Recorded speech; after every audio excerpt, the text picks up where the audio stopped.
a do-rag on a puppy. Somebody's waves. You think the tsunami was easy. Oh, there's so much new black shit that you haven't been up on. Steve! I bet there is. You have been stuck in this goddamn white place for so long. When's the last time you seen a black person? It's been a minute. But So hilarious. it's been a minute. Go ahead. All right, I'm gonna Matter of fact, we're gonna start with that. Go ahead. I'm gonna start it off and then I'll introduce you and then we'll just go.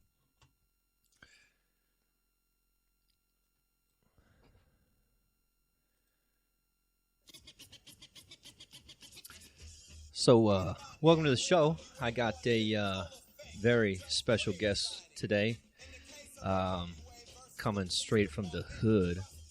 He doesn't live in the hood, but I picked out this song for him, mostly because of a lot of things that we talk about.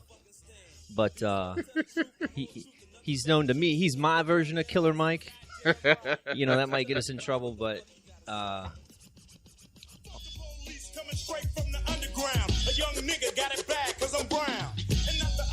by the way, that's my gun, so I'll be framing him later since his fingerprints are on it. In case anybody was wondering. It's a good song, though. NWA. You know what's funny? Even if you don't like what they're saying, the fucking beat goes pretty hard. The beat is awesome. Yeah, man. I mean, you ever hear that? You ever hear that bit with what the heck's his name? The Indian guy, not Russell Peters. Yeah, Russell Peters, and he talks about doing singing NWA in the car with his dad. With his daughter. No. And at one point in time, he's like, ba ba ba ba ba, and he says the N word, and then his daughter's like, and he's like, no. He's like, pineapple, cloud, anything. Think of something else. Oh, I guess it was like one of her first words or something. Yeah. So she says it again. She's like, and he's like, oh no, what'd I do? My son, one of my son's first words that he really, really enjoyed, besides like no. Like, I think every kid loves no, was penis. Penis? Yeah, my mom had told him, because my mom didn't want him to get molested. And the way that, I mean, I didn't either. I think nobody. I would hope not. Yeah. But what she would say is, instead of teaching your kids, like, oh, that's your pee-pee or that's your special area, something like that, like, no, that's my, like, and it works because it was like, if she would say, that's your penis. And he was like he could say, penis, and then he would finally say penis. And he was like, penis, all the time. And then it's funny because she was like, the reason why I did that, because he just came home one day and was yelling penis. Like, she didn't go over with me like, hey, we're going to talk about penis. She was like, no, the reason why I did that is because if somebody's like, oh, let's play with your special area. Be like, no, that's my penis. You can't play with that. Like, and that's perfect. I mean, it works, but it's like, when we're in Target one day, he just was like, I took him to take a piss. And this is the easier part of having boys. Hand me that ice over there, baby. This? Yeah. Gonna have to need a drink for this. But no, so we were in fucking Target. 2 times something happened in Target. God damn, those are nice. But I know, man. That's what I'm saying. They're my fave. But we were in Target and took him to use the bathroom and had to wipe him off, whatever, because the drip. And hand me that whiskey, baby. And he just yelled. I was like, you good? I was like, you need to use the bathroom anymore? He was like, wow, you need to wipe off my penis again? And I was like, that's the part you decided to yell. I was like, you're just gonna yell penis in front of everybody? And it was literally like a room full of mothers because it was like a bunch of kids going to the bathroom and shit. And I said, no, he just went to the bathroom. And they were like, no, we understand. And then I was thinking, I was like, what if I didn't just take him to the bathroom? What if I just went in there and played with his penis? And he was yelling it to you guys. You just ignored it. They're just like, this is to be expected. Yeah. It just makes sense. Fuck you. But then also the other time. Hand me that. I had a little too much last night, so it's like this is going to be a little rough, So is that really? My first one can't just be on the rocks, you know what I mean? I got to have a little bit of something in there. Dilute this. Plus, I could use the caffeine. I was like, but yeah, when you have a kid, you'll see. Because I also had this nice Caucasian lady, Yakubian devil, as we know they are. Yakub. my son was acting up. And I probably swatted his leg. He was like 3. Probably swatted his legs. Like, hey, but cut that shit out. I didn't cuss him, but I was like, you need to cut that out. Like, we don't do that. You know what I'm saying? Because he was trying to... What, say penis or? No. He was trying to fall out in the store. Like, he asked for a toy. I was like, no, come on, we got to go. Because I'm in the rush. So he had a temper tantrum. He tried to. It's like he tried to. So what do you do? Do you whoop his ass right there in the middle of the store? I popped him right there, yeah. Yeah? So just it was, like, what do you do? No, I mean... Are you like full blown like Andrew Peterson, go and get a switch and then bring it back into the Target that's old school, and that's definitely something you do at home because that is, as you see what happened, that's straight up and down child abuse nowadays. I've had a switch a few times in my life, not too many. Luckily, my dad was like I said, he used the belt a lot. But with him, it was literally I popped his leg because I mean he had on fucking he had like some overalls, a fucking shirt. I mean it was like even if I popped him on the butt, he wouldn't have felt it. So I popped his legs. But I did like the little flick part. Oh, yeah. Yeah, so I flicked him like 3 times. Yeah. And I was like, cut it out. And he was like, oh, he's rubbing his leg and he's crying. I'm like, now, come on. And this lady was like, and it's funny because you hear about it. Like people are talking about, yeah, this woman said something to me about doing something to my child. And I just remember like hearing, sir, you shouldn't do that. And I was like, what the fuck was that? And I look around and this is just kind of frumpy looking little white lady. And she's like, sir, I don't mean to get in your business. And I was like, so you're about to get in my fucking business. You shouldn't hit your kid. Yeah. She was like, I don't think that's right. You shouldn't hit your child. And I was like, and I remember vividly telling her, I was like, ma'am, listen here. I was like, I can spank him now, or he can break into your house 16 years from now, and then the cops can do it for me, and I'll never see him again. Which one do you want? You know what? And she was like, what? I said, exactly. And I just walked off. I was like, get the fuck out of me. I was like, I popped him on the leg 3 goddamn times. Not like I caught him with a right fucking, overhand right or some shit and that's knocked him out. That's unfortunately, just a reality. Yeah, a little bit of Eminem. trying to get a little bit of tunes going on here. I know we both agree on the hippity hop. No, the old school. Old school. Yeah. You were the only white guy I knew who played. I love old school. Old school music, and I've always wondered where the fuck did you get that from? I can't remember what you told me if you did. Well, I love Frank Sinatra. No. I'm talking about. But I'm talking like Motown. Shit. Yeah, Motown. That's what it's called. Where the fuck did you get that from? It's just. I'm be honest with you. I don't think your dad, from what you told me, was listening to too much Motown. There you go, Motown. You got to connect it to the. Yeah.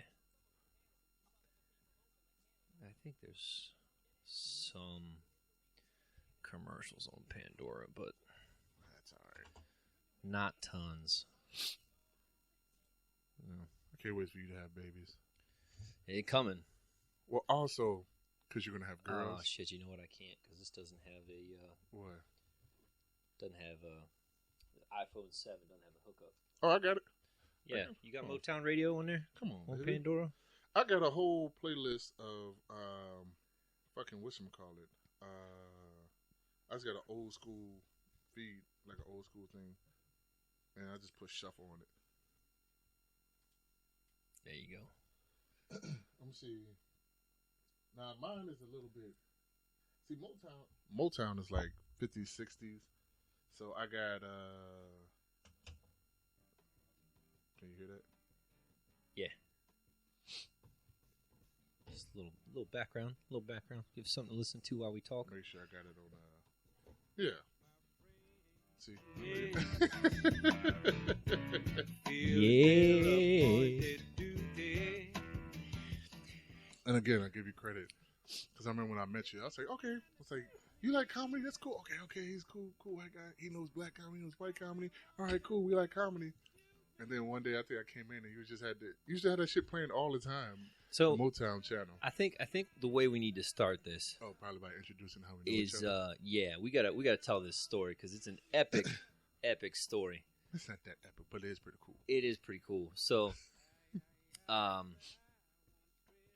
first off, like how the system set up, the white man was in charge. I was in charge. I was the general manager of a location. I'll leave Can that. we talk about that? I don't know. I'm gonna let that go. Of the location indisclosed. Well, I'll talk about it when I'm talking about being. You can talk about it. So, yeah. First off, it was bad. Like, oh yeah, I had just moved the store. Let's not forget that you were in the mood of quitting. Oh yeah, I was done. You were done by the time I met you. Done. And everybody left me. It was just me, and I had a Hobbs. You know when I left, it's a guy, I think it's Kelly or whatever his name is, the guy who came in right before I left. I was like, hey man, Cowboy? No. He was a younger guy. Like, he was younger than both of us. I think like 24, 25. I think he was 25. And he was like, I don't know if he was the last resort, but he had only been like a OSP for like not even a year. And they were like, you want a store? Because the guy before me, fucking, the one with the lumps on his head. Lumps on I used to make fun of him. Doy White, kind of big Doy Cowboy? White. Cowboy? The guy that took over after me? Who took over after you? It was a cowboy kid, Justin or whatever. There it is. He ended up getting fired for a DWI. Did he? Yeah. He got DWI outside of work, I think. Well, and when he came back, yeah, he lost his job. But he was shit. He was shit at the job. I literally had to scold him one day like a fucking child. Yeah, you told me. And I could not believe it. I was like, God damn it, Steve. Why the fuck did you leave me with this asshole? I tried real hard to get you promoted, man. I buttered him up. What's the name? I did. You know what's crazy? So after you left, I was like, okay, I was going to be an account manager. That's what I was hired for. That's what I'll do. I was like, you know what? I'll go ahead and do the OSP thing. And I even had set up like my training because I'm almost a year in. I'm at a year in. By the time you left, I think I was there like fucking 10 months or some shit. Yeah. But God damn, I'm sweating. But I just remember like, okay, I'm gonna do the OSP thing because the other Mike, he fucking sucked. I had a soft spot for him though. You did. You also had a soft spot for that fucking weirdo that you hired that quit that day. Oh. God damn, what's his name? Damn, what is his name? I can't remember his name now, but he had the chain smoker. Man, I remember one day, me and Mike counted 120-something cigarette butts in the parking lot, and it had rained over the weekend, so that wasn't even everything. And it was like, God damn, look at this! It's like, dude, like a whole. He was the worst. He was your worst hire. You should try to say, "Oh no, this is other black." Like, nah, bitch. Well, he started out good. You know what? You know who never agreed to that? But he faded quick. You know who never agreed to that? Mike. Mike was like, no, he sucks. And we're like, oh, man, he's fucking killing it. Yeah. I remember we both were like, he's fucking killing it. And then Mike was like, no, he fucking sucks. I'm telling you, he sucks. And we're like, no, he doesn't, man. He's just hating. Mike sucked. So, like, it was really tough to... I mean, it was like, dude, you gotta do something here. You know what's funny? By the time... So, after you left, he still kind of just bullshitted his way through, like, 100% coming in drunk and shit on whatever days he decided to do that. But fucking Adam started turning to me like, hey, can you do this? I'm like the fucking till and shit or the money. Right. And then going over shit. And I was like, then I started talking to Trent and Chad before he left. I'm like, because they were supposed to be running it. And they were like, hey, can you do this? Hey, can you do that? Because, he was always in there. I don't know what the fuck Chad was doing. He was really just setting himself up to leave fucking fast and all by the time we met him. But I started noticing, I'm like, isn't this the shit the manager should be doing? Oh, yeah. And they were like, huh? And I remember Adam, I was like, who normally does it? He's like, oh, well, we get different people. And then I was like, anybody can do the cash till, but if it's over or something. It was just like, he wanted me to like look after Mike, watch the store, do this, do that, get the car, like the truck. Remember that truck that had a big ass dent for the longest? I had to go and find the best price and do that. Then I had to drop it off. Then I still had to go make deliveries. Then he wanted me to be an OSP. And then it was all this shit. He wanted me to do a ton of shit, but he didn't want Mike to do anything. Be careful with the table. I'm just hearing a little like a yeah. So it might pick up. But he didn't want Mike really to do anything. Like he didn't ask him to do anything other than the bullshit he was already doing. And it was like, hey, what the fuck is going on here? Like, you're asking me to do 10 things, and you're not even calling Mike or doing it. I should stop saying his name. You're not even calling the other guy to do anything. Nobody knows. Yeah, I was like, but it was interesting because it was just like, what the fuck? And then after a while, Trent was like, are you the new store manager? I was like, no. He was like, why are you doing all this shit? I was like, I don't fucking know. So he keeps asking me. Yeah, it was supposed to be like instantaneous when you came over, but it was everything but that. Oh, man, listen. He brought in fucking Justin. Justin sucked so many dicks. I mean, literally, he didn't know what he was doing. He shouldn't have been promoted. He talked a bunch of shit that he never finished. Like, he was like, oh, Steve wasn't talking to these people, weren't talking to these people, and I've been going there, and, oh, man, we're going to have a great month, and then fucking end up, and it was like, I think it was a worse month than when you were there, and the majority of the money was like what I had done, and then, and it wasn't even, what was it, United Sortation? It wasn't even them, it was like just a collection of shit, and I was like, what the fuck is going on? I was like, you said I was like, okay, let's give him another month, and because he was only there for 3 months. Yeah. And we did that shit, and it was just like, I had to scold him one day because he was supposed to do the till. And I'm like, hey, man, you got to do the till. Like, you know, like, that's your thing. Part of your thing, yeah. And so I told him, like, throughout the week, hey, don't forget the till. Don't forget the till because we've been off and da-da-da. And come find out Mike was taking money. Mike was taking money? That's the idea because he was the last one there. And so I would usually count before I left. How off was it off though? Because if it's usually $20 off, it wasn't that crazy. It was like, but it was every day $20 to $40 off, like every single day. Yeah, like literally, like somebody going doop doop, like that type of shit. Yeah, and it's funny because I would come back sometimes and like, I mean, we didn't have that much money, but fuck, we had more money than that. Yeah, I mean, you can't do that. You'll get caught pretty quick. No, not there. Adam wasn't paying attention to the store. Well, Justin I mean, wasn't paying attention usually, to the store. like if the cash till's off by $20, somebody usually calls you the next day. Is like, hey, what happened?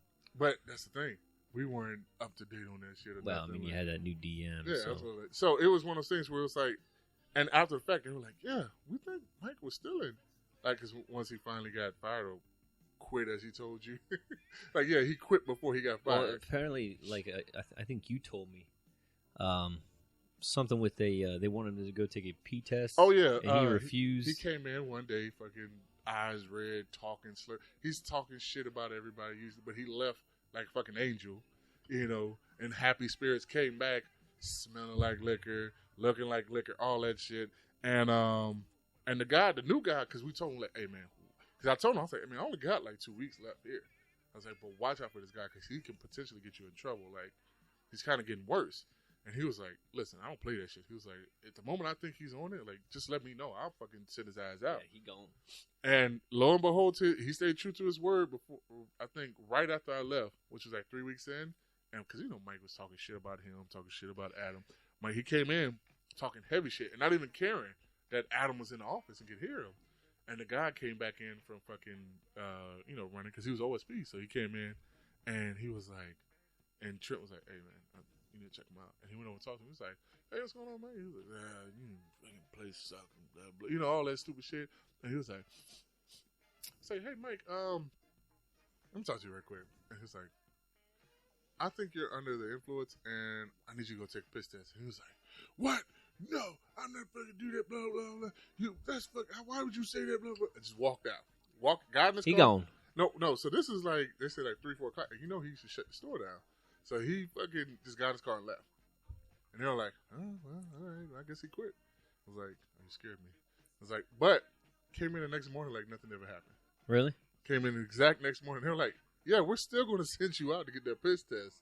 And like, alcohol stays in your system for like 24 hours, something like that. And he was like, what? That's bullshit. All right, I just want to let you, and he got all sentimental. I just want to let you know that I did not drink. I had a kid. I lost a kid. They took a kidney out, and I had kidney disease or something. And I could never drink again. And I haven't had a drink in over 10, 15 years. And it was like, bullshit. I had a drink fucking Friday, and I know you did because I could smell the fucking. Yeah. Like, the beer is coming through your system, man. You're sweating it out your pores. so yeah, we got to talk about to set the premise, since we're probably boring the shit out of everybody with this story. With this story, yeah. I apologize. No. It was good though. It was good. Talk about that. We didn't even finish it. So anyway, how we met, everything was going bad. And it was just me at that point in time. I was opening and closing. It was terrible. You cried. Oh, it was terrible. And we put some posts out and got applications. And the DM called me and he's like, "Hey, Steve, look at these applications here for you. Look into them and give them a call. Set up an interview for them." I was like, okay. And I looked at both the names, and you thought my name was I saw your name, and when Jamaican or something? I thought it was Jamaican. Which is weird. And I was like, I am not fucking hiring a goddamn Jamaican. Like, no. And so racist. well, the problem is the area. You know what I mean? Because that Owings Mills area, white. Well, it's not even super white, but it's pretty white. The second you cross over 25 York Road, yeah, you in like, yes, you know what I mean? There's, so it's like, it's really weird how like the second you get out of Baltimore and Maryland, it is very Republican. Very you white, know what I mean? It is white, what's it, backwoods. See, I used to see a bunch of Trump flags and shit. Oh yeah, and this is during did he win? Oh, he was in office by then. Yeah. Yeah, he won, but I mean, anywhere besides Baltimore City, or like in the state, I guess DC, but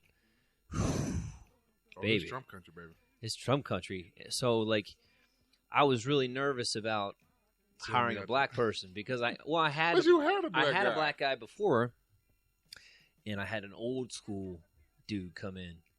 What are you talking about? What's his name? Yeah.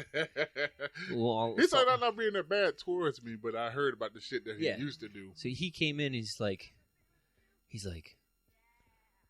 "Where's that? Oh yeah. Where's that N-word at?" And I was like, "What?" He's like, "Yeah, it's all fucked up." He's like, "Yeah, I knew it was that, Yeah. And I need a substitute, Ninja. Yeah. Okay. Good. He's like, "I know it was that Ninja. That Ninja did it." I was pissed. I was like, get the fuck out of my store. I told him, and he was an old guy, like, I know him. Yeah. He was around when colored water fountains were a thing. Yeah, he definitely was. I was like, get the fuck out of my store. I was livid. And I was pretty tight with Pearson, you know what I mean? We talked about a lot of the same stuff you and I do. He's a good dude, He just so cool as me, though. Anyway, but I saw that struggle and I knew there was a struggle. So like to hire somebody to be an outside salesperson, knowing you have a lot of that racism around that area, I was like, ugh, like I was nervous about it. Let's not forget that you were a dickhead to me on the phone. Well, so yeah, I'll let you tell that part of the story. So basically, I get your interview thing, and I had to call you. I think you missed the call and then called me back. Yeah, because I didn't know the number. Yeah. Yeah. And then, what happened from there? Well, you called me. Oh, shit. I'm catching a cramp. This motherfucker just got a cramp? You know how I know you're out of shape? I got a cramp doing nothing. Jesus Christ, man. Okay, so let me tell the story. I'm going to have to stay like this for a second before I sit down. Oh, my God. This is epic.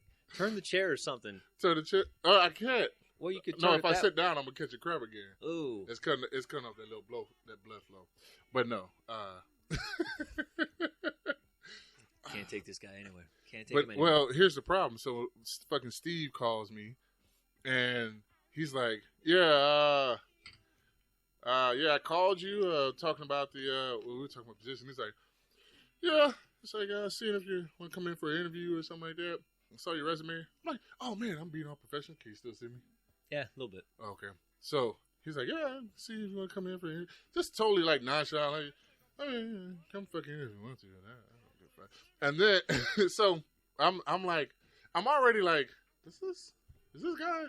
Like, this must be one of the workers at the store or some shit. Like, somebody who just doesn't give a fuck. And I remember we just finished, and I'm being all like fucking, just as proper as can be. Like, oh man, you know what? I really appreciate this. Oh man, I can't wait to meet you. What time you had your white guy voice on? Yeah, definitely had a white people voice on. And then I remember the one thing that really I was like I wasn't going to go was I said before I said, "Oh, I'm sorry. Where you guys located?" And your answer, such a thing. You were like, let's look it up on the website. Fucking Google it. Yeah, he was like, you just Google it. And I'm like, what? I didn't even remember the fucking company. So I never heard of Fastenal, none of that shit. I didn't even know it was down the street from me. And you're like, you just Google it. I'm like, I said, and I pretended not to hear. I was like, well, what's the address again? And you're like, it's on the website. Yeah, I see you Monday. And I was like, what kind of fucking dickhole? So then doesn't even tell you the fucking interviewee. Then you show up, right? And I was like, you were sitting there, and I'm like, no, I was standing waiting at the door. Yeah, you were standing waiting at the door, and I'm like, who? Because I had the fucking little little leather. Yeah, so you had it. He had like one of those leather folder. A leather folder that a sales guy would have, and he also had on like a one of those like sports jackets. This thing's gonna just keep dinging. Yeah, just put on what's the name? Yeah, put on mute. I had my tie. I had just let everybody know I was dressed appropriately. I had a tie on. I had a dress shirt. I had my dress pants. But dress shoes. The jacket you had on was like one of those. And I had like rain, a little sports like sporty raincoat. Oh, like yeah, it was like yeah. swishy. You know what I mean? Yeah. So you just looked like a sales guy, and I'm like, you walk in, and I'm like, yeah. I was like, you literally busy. you were like, yeah. I was like, what do you want, man? And you're just like, no, I said like, my name. I said, Michael Mike Jenkins. I'm like, okay. Yeah, you literally like, okay. Who the fuck? I don't know. Like, and you're like, I'm here for the interview. I'm like, oh, yeah. Oh, okay. I'm like, God damn, this guy's been a dick to me twice waiting now. for some guy to come in with like long dreads and like a Bob Marley hat and like Bob Marley t-shirt. For those people out there, my name is Michael Jenkins. I don't know where Jenkins Gunn. Jenkins Gunn. So it's either Michael Jenkins or Michael Gunn. Jangling. But where you got Jamaican from is kind of like, I'm definitely going to let this leg sit out for a little bit. So goddamn out of shape. But where you got Jamaican from just fucking blew my mind. I was like, Jamaican? It's like fucking just a regular black guy. Just a regular black guy. So this is the second time that you were a dickhole to me. Yeah. And in like fucking 48 hours, mind you. Then we had the interview. And it was a long ass interview, wasn't it? We talked for about 2 hours, and I think 20 minutes of it was the bullshit. Because you're not that bad. Okay, let's just run through this list real quick. We ran through the list, and then you were like, it was a bullshit list that I had. Yeah. And you definitely. Oh, I'm sorry, am I knocking shit over? No, you good. Don't want to be crooked in the shot. So yeah, it was definitely a bullshit list, but we ended up talking about fucking the shit that we would end up talking about for the next 10 months. Like, talked about fucking politics, race, talked about fucking a little bit about girls, a little bit about, I mean, it was everything, and we ended up talking for 2 hours, and literally 20 minutes of it was about the fucking job itself. And then I remember, I think either I said it or you said it, we were like, I think we gotta end this. You were like, we've been talking quite a while. like, you gotta go. Yeah, and you were like, I think I can work with this guy. Yeah, I was like, so basically it started out with a little bit of racism because I'm like, oh man, Jamaican guy, like, not I got nothing against any Jamaican, but guy. The point was, it was like the area, I knew how racist the area was, and I was like, I was afraid, I was nervous to take you on, but I was like, you know what, he's a nice guy, he's sociable, and cramp out. This guy's using a fucking 45 to rub a cramp. There's no bullet in it or clip, just to let you know. But from that point on, racism ran wild, baby. Well, not racism, but we definitely talked about racism on a pretty much every daily basis. Yeah. Well, because it was also the beginning of like Trump's administration, and then I think at the time, what were they doing? They were taking down the Confederate flag. They were taking down the one that really got us into it was we were talking about the Confederate statues. Uh-huh. And I remember and that's where I found out that you are like me when it comes to getting excited because we're both talking loud. And it wasn't like, I think somebody, who was it? Fucking Woogie Woogie was there. He was like, "Oh my god!" He was like, "You guys are fucking mad." I was like, "We weren't mad." Yeah, I wasn't mad at all. I said, I could have cared less about the conversation. I was like, it was just interesting. And he was like, "But you guys were yelling." I was like, "No, we weren't." And he was like, "Yeah, you were." I was like, "Oh shit!" I was like, "Oh shit!" Seems like me. Yeah. Oh yeah, we definitely were talking about. Hype. You get hype. You get hype. I think the way we ended the conversation was a two-parter where it was like, I was like, "Man, I don't give a fuck about the statues or something like that." You're like, "Well, I don't give a fuck about the Martin Luther King statue." I was like, "I don't give a fuck." And then Trick came and said, "Well, historically speaking, Ulysses says pussified or some shit like that." He came in with like stats and shit because we were kind of just going off of like emotions and feelings and what's right and what's wrong, and then he came in with like actual statistics, and we were like, and then you were like, yeah, Trick, get him. And then I was like, well, Trent, we've been talking about this for an hour. You want to come to the back and talk to me about this? And he was like, and then Steve was like, yeah, he got you. I was like, no, we just been talking about this for an hour, and I was actually doing something when I came in. And then after that day, I was like, oh, we're still cool. Okay, cool. Okay. So this is with Steve. My biggest point is I don't think people have. I mean, you and I have very common ground of our love of comedy. But not just that. It's not love comedy. It's also kind of like a common sense thing. Like, well, hold on a second. So, like the love of comedy is the way you and I broach things. So, like, true. If I have to broach a serious topic, I have to broach it with comedy. Like, it has to come across as like, listen, man, you can't do this because blah, blah, blah, blah, blah, and I make it funny. But, you know, there's a life lesson behind the sarcasm and the funniness of it. You know what I mean? So we had that common ground and that's why talking about all these topics with you is never an issue. It's interesting. It's fun because, you know, there's more ice in there if you need it. I was just about to ask that. Because, you know, we both have a sense of humor. You know what I mean? So, like, we could relate to that, and it was almost the way we made something that was super serious and super unattractive. We made a joke about it, you know? And, I mean, we were always kind of serious about it, but at the same time, you know how it is. It's every joke's got 50% truth behind it. You know what I mean? Like, you're saying it because you mean it, but you're delivering it in a funny way to take the edge off. Does that make sense? They're putting the what did it say? Putting the sugar the sugar in the medicine. Yeah, the candy in the medicine.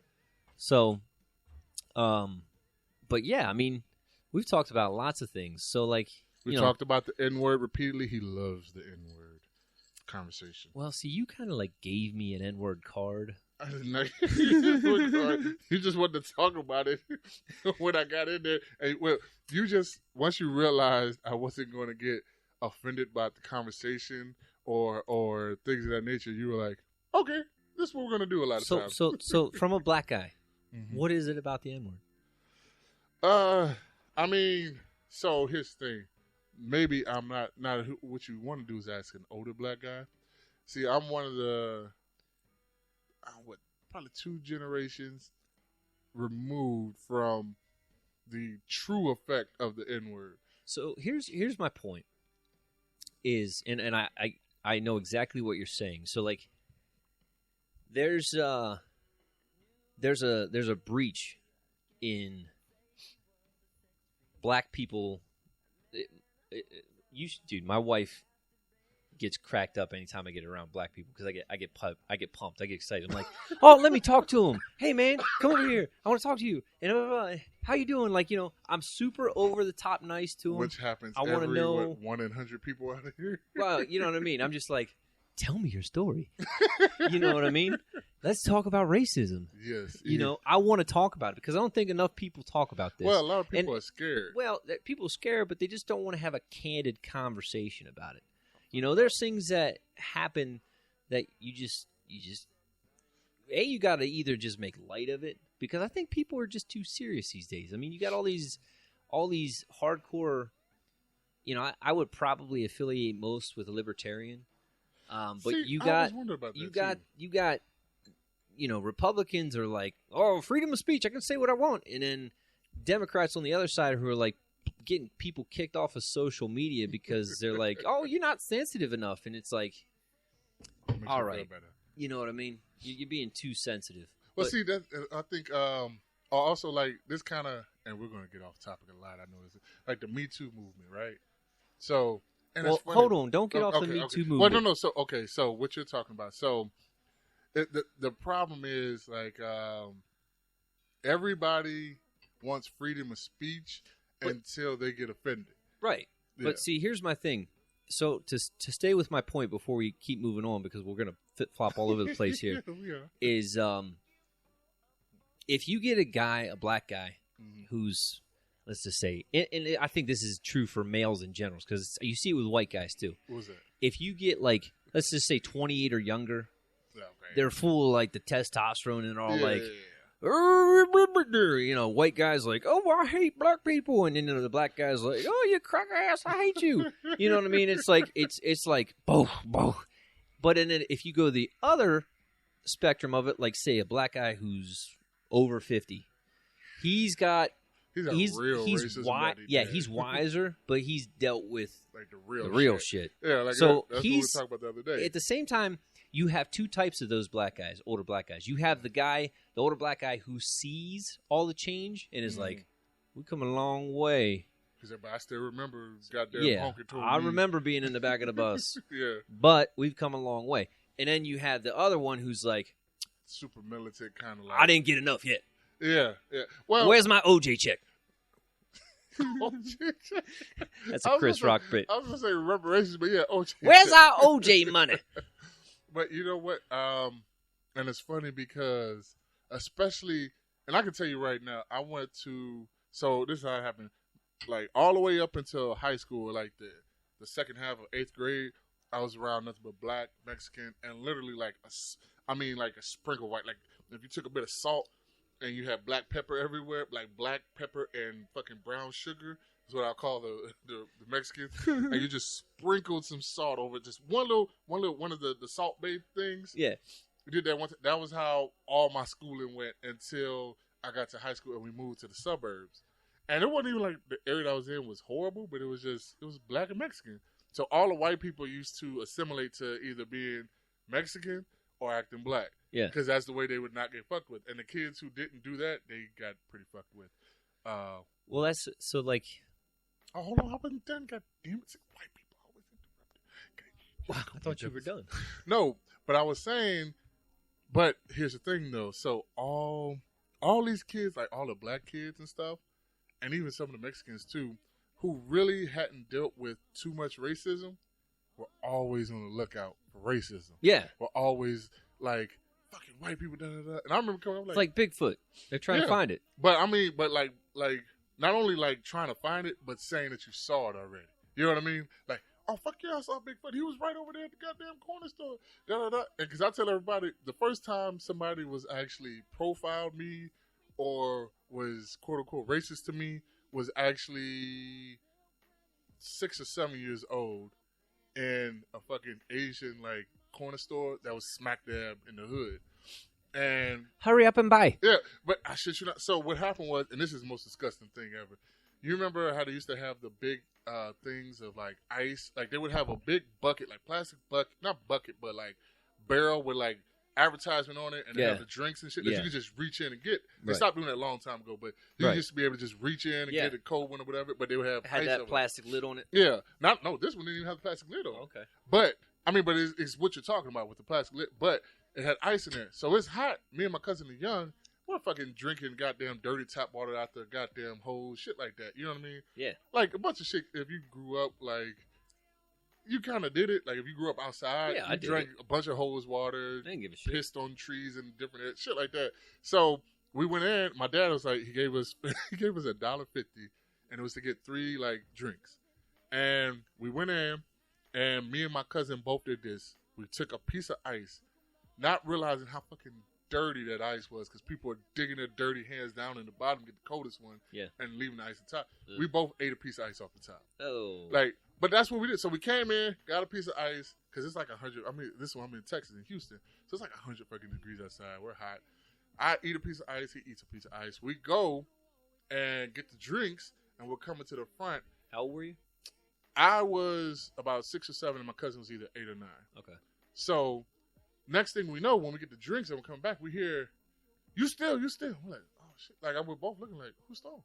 Like, I'm like, because we're looking for the person who stole, because it's like, we have the money in hand. Like, my cousin has the money in hand, and I have like a Hawaiian Punch. He has fucking Sprite, and we're getting my dad a Diet Coke. He loved Diet Coke. But it was in a can for him, so it's like 50 cents each, 45, whatever. We're going to the front, and we just keep hearing this Asian guy, and like, broken English, you still, get out, you still. But we can't see because the fucking racks are in the way. Uh-huh. So we can't see who's talking to. Who's yelling at you. He's yelling. When we get to the front, we realize he's yelling at us. Like, he won't take the money. Like, we're like, no, we got money. What are you talking about? We're giving it to you. He's like, no, you still out of the, he was pointing to the barrel. Like, you still out of the barrel. You still. He said, I call cops, you get out. I call cops, you get out. I'm like, huh? Because we're like, no, we didn't get drinks out of there. He was talking about the fucking ice. Talking about we stole from him. Oh. White man helping out the black man. But no, he was talking about the fucking ice. Talking about we stole this. I'm like, but we didn't know that. I didn't even know that until years later that what he was talking about, because he just accused us of stealing. I'm like, but we got money. It's ice. But no, we had no idea he was talking about the ice, because we're like, we have money in hand, we got the drinks. We were on the way to buy. Like, what are you talking about? We didn't walk out the store. And he was just then like, he wouldn't take the money. And after my cousin's a little bit older, so he was kind of a little bit more used to it. What? Give me that small batch there. Oh, here? Yeah. So, thank you. We're like, he wouldn't take our money anymore. Like, he wouldn't do anything. He was like, get out. I called the cops. I called the police. So I'm really bothered by it, because I'm fucking 6, 7 years old. I'm like, I didn't steal anything. You know, I'm trying to prove my point. And this guy, I'm like, this adult won't listen to me. Yeah, you know what I'm saying? He's calling me. Yeah, he's calling me a liar. I'm like, why is this adult doing this? The adults aren't supposed to do this.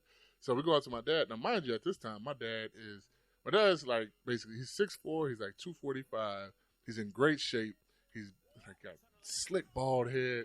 Well, actually, he wasn't bald yet, but he looks intimidating, you know. And he always has like a scowl on his face. Yeah.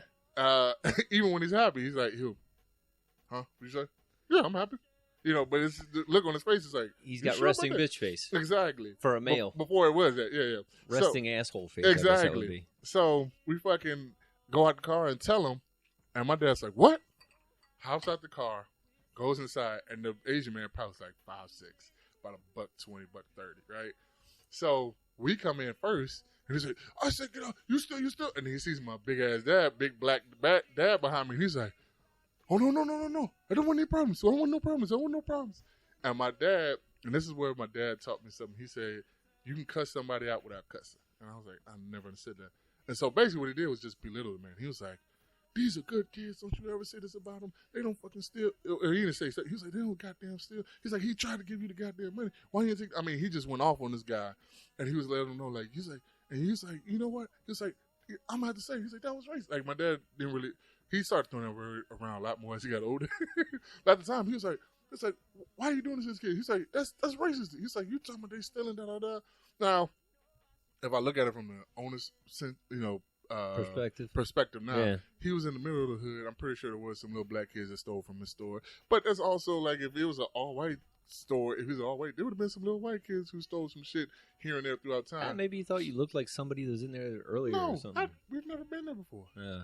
That's what I'm saying. It's like, it wasn't like, oh, that kid steals. It was literally like, I'm pretty sure somebody stole, but he didn't see us steal. He literally was talking about the ice. Yeah. I'm like, fuck out of here. So my dad, he ended up giving us the drinks for free.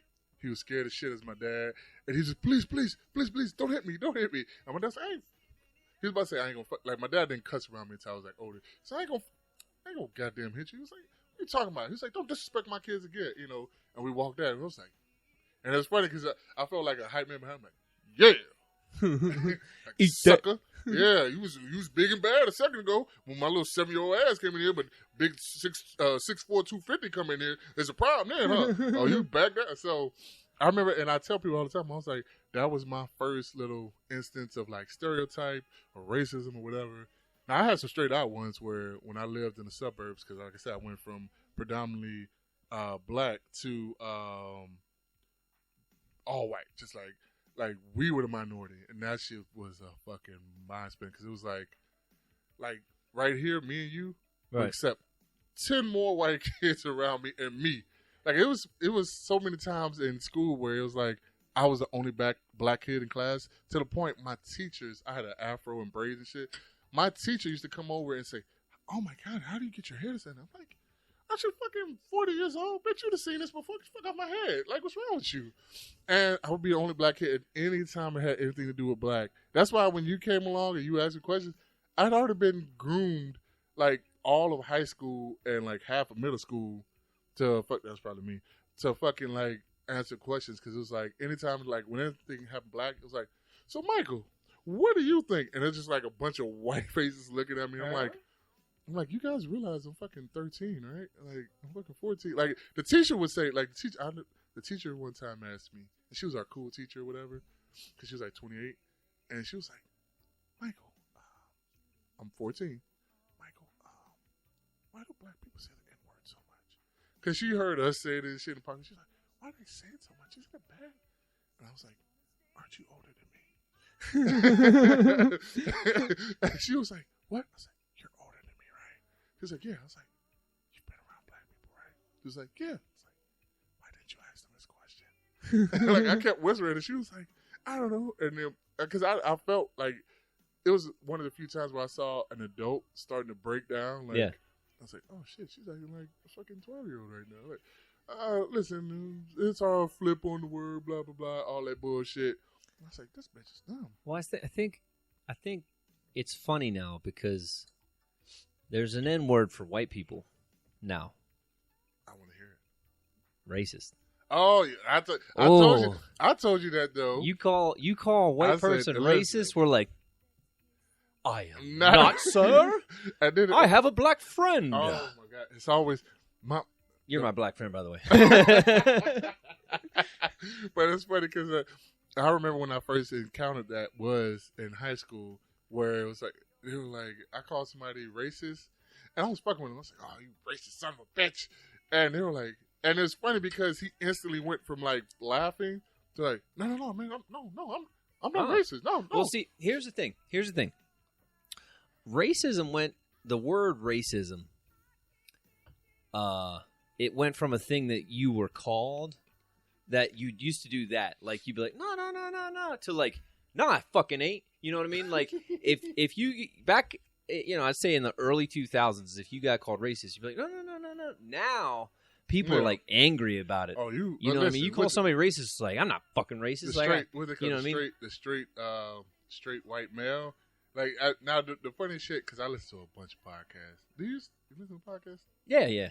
So I listen to especially a lot of comedian podcasts. That's my favorite shit. It's like listening to comedian podcasts. Like, I listen to Mark Maron, fucking Joe Rogan. I watch his shit a lot of times. And then just a bunch of people. I don't know, like Tom Segura, him and his I wife. love Tom Segura. But do you listen to his podcast with his wife? I don't. My wife listens to it a little bit. Oh, it's the fucking best, man. You gotta listen to it, because it's not only just funny. Bikes. Bikes. Like, "What's up, Kane?" but he had Big Daddy Kane on there. He had if you look, I promise you, they're like definitely 600 episodes. This is Cricket. He been here 45 years. That was the funniest shit. He was like, "Yeah, I know Cricket." He's like, 45 years. And he was like, "Oh, I'm sorry." He's like, "I'm sorry, white crowd." Little stank. Yeah, he was like, let me switch it for the white people. He was like, it was Brandon and Tyler, and so we went to eat pancakes. Hey, we went to Skylar's house, had some pancakes. He was like, "Come on, you know who fucks on this show." But see, that's the type of shit I like Bill Burr shit like that, where it's like, it's not even like leaning to one side. It's literally like middle of the road common sense type shit. Well, so like, it's kind of funny because, and this can segue into like blackface. I'm dead serious. So like, I want to see the correlation on this one. Go ahead. I'm like, where do you draw the line? Blackface, between definitely blackface. Right. But like, I mean, at what point is it a compliment? You know what I mean? Because like, never blackface. For instance, I'm just let's throw this out there. Like, say a kid for Halloween wants to dress up as Mr. T. Yeah, it's gonna be hard to dress you up know what without I mean? being the color. Yeah, without what a kid's gonna run around with a mohawk and be like, "Who are you, fucking Chuck Liddell?" And they'll be like, "Nah, I'm Mr. T." Well, and they're like, so here's the thing. You're white, boy. I will tell you one thing. So here's the thing. You gotta. But I'm just saying, it's an idolized black person, and if anything, you should be complimented that this little kid wants to be like you. Here's the thing though. So you've had, especially me. Now this is my. Now if you're doing it in a racist context, well, I was gonna say yeah. But my own personal experiences that I've seen. I've never seen blackface in person, nothing like that. I have. So I worked with a kid named Jeremy who, when we used to have this in the restaurant biz, you dress up on Halloween. He dressed up as Michael Jackson. Well, and which one though? Well, because Mike was whiter than white, but he painted his face. So he dressed up as 80s Mike then. Yeah. Okay. So I mean, he had a curly fro. He painted his face black, and he nailed it. Like he nailed it. Now that's also important. And a lot of blackface is just literally like black paint on their face, and they look nothing like who the fuck they're trying to be. They look like the old cartoons. Yeah, like the fucking racist cartoons they used to make. It's like, but if you nail it, like if you get literally get the shade right, and you get everything right, it's people like, I mean, it's kind of fucked up, but you do look like him though. Yeah, you know, like that type of deal. He nailed it. And he was getting compliments left and right. People like, dude, that's awesome, Michael Jackson. Well, wait, was he getting compliments from the white people or from everybody? Well, there wasn't. I think actually there was a black table there, and he went up and talked to them. And it wasn't. That's brave son bitch. It was not a thing. Like nobody was like, "Oh, that you shouldn't do that." But that was like 10 years ago. But so in 10 years, now we're like. Well, here's the problem. So those people, you know what I mean? The people who've gotten in trouble, like you had, I think it was a year ago. Was it last year? Where a lot of senators and politicians were getting in trouble for dressing up in blackface in the past or some shit like that. Yeah. I think you had colleges, but see, here's the problem. They'll dress up in blackface. It's the horrible. It's like, I mean, the blackest of the black. It's like there's no real black person that goddamn black. Like you've maybe seen one or two, or maybe some fucking African posters or some shit like that. But there's no real people who are this goddamn color of the mic most of the time. Like, this is the color of my hair, for sure, but it's not the color of my skin. Like, you can see that. I'm a dark-skinned guy. Yeah. In the black community. So, the problem is they'll fucking... Motherfucker, you midnight. So, but so, the problem is they'll dress up in all blackface. It'll, like, lily white. I mean, like, the whitest of the white. I'll put fucking black paint on their face and a fro, and then some dumb shit to go behind it, and like, ooh, and then, but what they're doing is like a stereotype. It's fucking racist, and it's not even like, hey, I did a different color of texture, like, oh, this person's actually light brown. Let me put light brown paint on. Let me do this. It's like, nope, blackface, doobie-doobie-doop. Hey, I'm black, you know, chains and I'm eating watermelon chicken, or like the fucking colleges when they do like, oh, I love being a nigger, all that shit. Like, no, you're being fucking racist, and that's my point. But again, that's why I say, where do you draw the line? You know, a kid wants to be Mr. T for Halloween. That's a compliment. I will say, he idolizes that person. In this time, it would best to go along with just doing everything else Mr. T is known for, like. Put a bunch of fucking fake chains on, put the mohawk on, put the earrings in. But I'm saying, to save yourself trouble, I would say do that. Now, unless you're a fucking really good makeup artist and you can get the skin tone right, because Mr. T wasn't this color.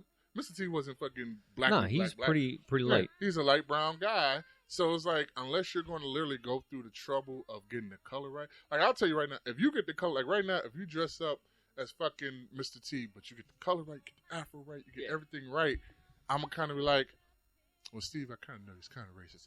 But you nailed it. I was like, not too bad. I pity the fool. Yeah, you know what I'm saying? But at the same time, like I said, that's the problem. A lot of people don't. And then, again, it's a Halloween costume, so you're never going to fucking put Hollywood makeup on. You know what I mean? Yeah. But at the same time, it's like, probably just leave it alone. And I get it, a little kid. So, I mean, but I was going to say, the problem that you had is you've had black kids dress up as, like, white people who are the idols. Like, my son's Captain America 2 years in a row. Different versions of Captain America. Like, they had one that was kind of older than the new one for Winter Soldier at the time. Yeah. And everybody knew he was Captain America. And he's lighter than me. Little brown-skinned black boy. He had he had like the little mask that covers your. Oh, he had the little hood that comes with it. He had the fucking everything. Had everything, and nobody was like, "Hey, who's he? Who are you?" Yeah, you know what I'm saying. Are you Falcon? Yeah, it's like there was no black Captain America. Yeah, at the he's time. not Captain America yet. It was just fucking 3-4 years ago, and everybody was like, "Oh, Captain America." We went to white houses, black houses, all the different houses. They all do Captain America. So that's what I'm saying. I think that's the issue. Is like. But again, black kids don't necessarily put on white face to be the person they want to be the white person that they want to be. Because there's a bunch of that's kids a good point. Who put on, who love. But see, at the same time, a Captain America is easy. Is easy. Yeah, but he's white. He's been white ever since the start. But I'm saying you're not going to mistake that uniform. Little sister Taylor Swift. You know what she did? She put on. Whatever bullshit Taylor Swift wears, she put on like a Taylor Swift shirt. She had a wig, like a blonde wig. Because I mean, it's not like Taylor Swift. I don't think does too much to be fucking white. Like, but you also, is it racist to put the wig on? Nah, different for women. Different colored hair, or even men, different colored hair is not an issue. Yeah. Like, and if you put on like a curly fro. And you leave like white skin on. It's not. But that's not really racist. But when you throw on like black, is that your blonde hair, nice and straight? But see, here's the thing though. People do that all the time. But I'm saying, what happens is, like I said, when it comes to like black and brown, we'll just say black and Mexican or whatever, or even Asian or something like that, they typically just wear the uniform. See. And I'm not gonna say all white people. I know it's when white people want to be black. Even if it's a appreciation thing, it's still like, well, you could have went without the brown face or black face. Right. It's like, you see this little black kid? He wants to be fucking whoever, like whatever white guy that he idolizes. He can be him, and it's just like, look at the uniform, or hey, who are you? And you're like, oh, I'm Bill O'Reilly. I don't know, just some asshole. Just something like no, you look like Barack Obama. That too. It's like how the hell you Bill O'Reilly? So it's like, but just like I said, my little sister is like a caramel color. I like saying caramel, not caramel, caramel. But she did the wig, she did all this shit, and literally had to explain herself. Oh, I'm Taylor Swift. Oh, I'm Taylor Swift. Oh, I'm Taylor Swift. Like every day, who are you, little girl? Because they'd be like, nah. You love They're like, you love Taylor Swift? Like, no, I'm Taylor Swift. Oh, okay. Here's some candy. I'm not going to say anything else. Here's some candy. Sure, yeah, you're Taylor Swift. Yeah. That's what I'm saying. It's kind of not the same. But the problem is, you know what's funny though? What? I want to hear this. And this is what I truly believe. I truly believe everybody is racist. To a point. Oh, we know that. Black people are racist. White people are racist. I'm racist. You're racist. Asian people are racist. You know everybody's really racist. Oh, hold on. Let me. Yeah. Oh, yeah. But they're racist against their own kind. That's what I'm saying. But so my point is like if you assimilate, like what's funny is. I mean, white people definitely get the blunt of being racist. But you guys do it the best. But only here in America. Only with black people, though. You know what I mean? It's like it's almost like a tier system. Oh yeah. You know what I mean? Yeah, I was gonna say black people's number one. Like I can sit here and be like, I do your nail $5. I promise you come down, I give you acrylic gel. You know who's behind and everybody's gonna be like, that's funny. You know Mexican. So Mexican now.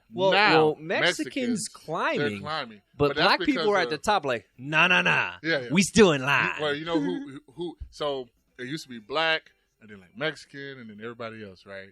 And then after 9/11, after 9/11, it was black /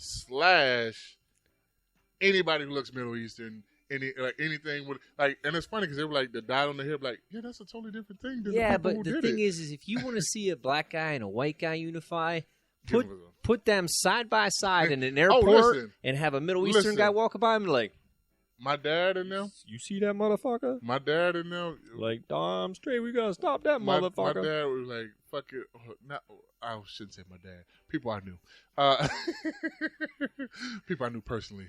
who created me. Well, you already said your dad, so. What was it like? Towel heads, rag heads, all that shit. Hey, hold on. I got to take a leak. Oh, can you pause it? I mean, I'll edit it out. Oh. All right, where were we? So. You were talking. So, I mean, it's just funny.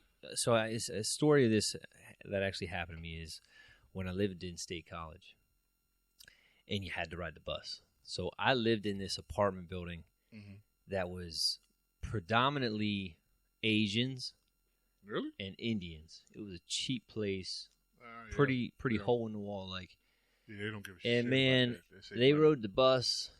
And a thing of, like, if you go over into Europe is, I've never been, just heard stories, but, like, everybody's in a rush. Like, there's no manners. No Asians don't say excuse me. Oh, Asia? If you're standing in line and you're, like, texting and he's like, can I help you? And you're like, he'll go around you. I've had that happen in a pizza shop in State College. We were just like, what the fuck? Like when the bus would come, they would be like, just like. Oh yeah, well see that's the thing. Like, but that's their society. The train? Yeah, they're like literally they have a person who's there like, hold on, smush your fucking face, smush your body. Yeah, all right, go ahead. We got it. So I was in the pizza place actually with this black guy. I never talked to him. Didn't know who it was, and an Asian person did some shit like butted, and he was just like. And, like, we had a moment of, like, this motherfucker. Like, we were both racist towards that guy. And it's such a hard R word to say, but it really is stereotypes. I mean, you're wearing all black right now with black sneakers. Stereotype. Me, honky. I have a everybody, if you can see my shirt, I have an Al Bundy shirt on that says broke, with him flipping his pockets inside out. Which is hilarious. And I loved it, and that's the reason why I bought it. And I wear it all the time. And people, like, only people who get it are like, oh, I love this shirt. Other people are like, like my mom saw it. She was like, I don't even remember the shirt. I was like, Mom, I love you. But which is the hilarity of you is your voice. Because you sound like Chef from South Park. Hello, children. You always say that. And every time I think of you, I always think of, my name's John Coffee. Like to drink, only spelled different. I was like, no, that could be racist. It could be. Stuff. But I'm just connecting the dots. That's like you being like, hey, man, you look like some dorky white guy. What? And that's another thing, too. Black guys can get away with being like, oh, my name's Tom. Well, see, Tom, I'm here for the office. You have to assimilate. That's the problem. You have to assimilate to what's going on. Like, okay, put it this way. Almost every black person I know, except for like, I mean, when I say a handful, I mean like 4 or 5 people, has what we call white voice. And white voice is basically where you go, like, I'm not really speaking too much slang or anything, but it's basically where I go from here to like, hi, how are you doing? Yeah. Oh, I've seen it. My name is. I've seen it. I've seen you with customers. Alexander Jenkins. Guy. Yeah. Like, how are you doing? You pull down all the threatening things. But it's funny, too, because white people do it back to black people. But we do it just subtler. I've been called brother a million times. We're like, well, what's up, brother? We want to be part of the club. But you know what's funny? I've done that where I'm going like super white person proper, and they're trying to go brother man with me. Yeah. And it's like weird because it clashes. It clashes. And then that's where you're like, how about we just talking our regular voice? Hey, what's going on? How you doing, man? Yeah. And he's like, oh, all right. Like the guy whose father was talking about the racist one you're talking about. His son is cool as a fucking fan. Loves it. I was like, matter of fact, both his sons from the 2 different companies are cool as a fucking fan. And it's funny because it's one of those things where it's like, I can tell neither one of them are trying when they're talking to me. Right. Like when I met you, I knew you weren't trying. I knew a lot of stuff that you, like even when you would go, hey, my brother, like all that shit, I knew you were playing. Or even like when you, like, you had learned it from fucking the same shit that I watched. Right. Like, we watched a lot of the same shows. So it's like we came up off of the same type of culture in sort of a way. Right. Even though, like, our actual, like, areas might have been different. It's like we're similar, like, in the culture that we came up in. So it's like, not even like the hip-hop, like, just like, because, again, we more or less kind of met in a mutual way of or mutual ground of comedy.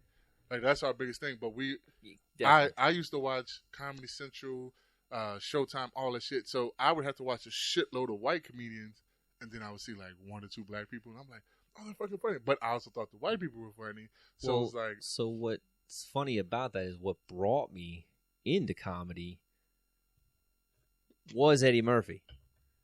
You know what I mean? I didn't watch. You Eddie dropped Murphy. your ice cream. You dropped your ice cream. You want a lick? Psych. I remember watching Eddie Murphy. I watched Eddie Murphy at probably like 13, 14 years old. But I had watched fucking Dana Carvey. I forgot the guy's name. Dana Gold. I don't even know if that's real. Janine Garofalo.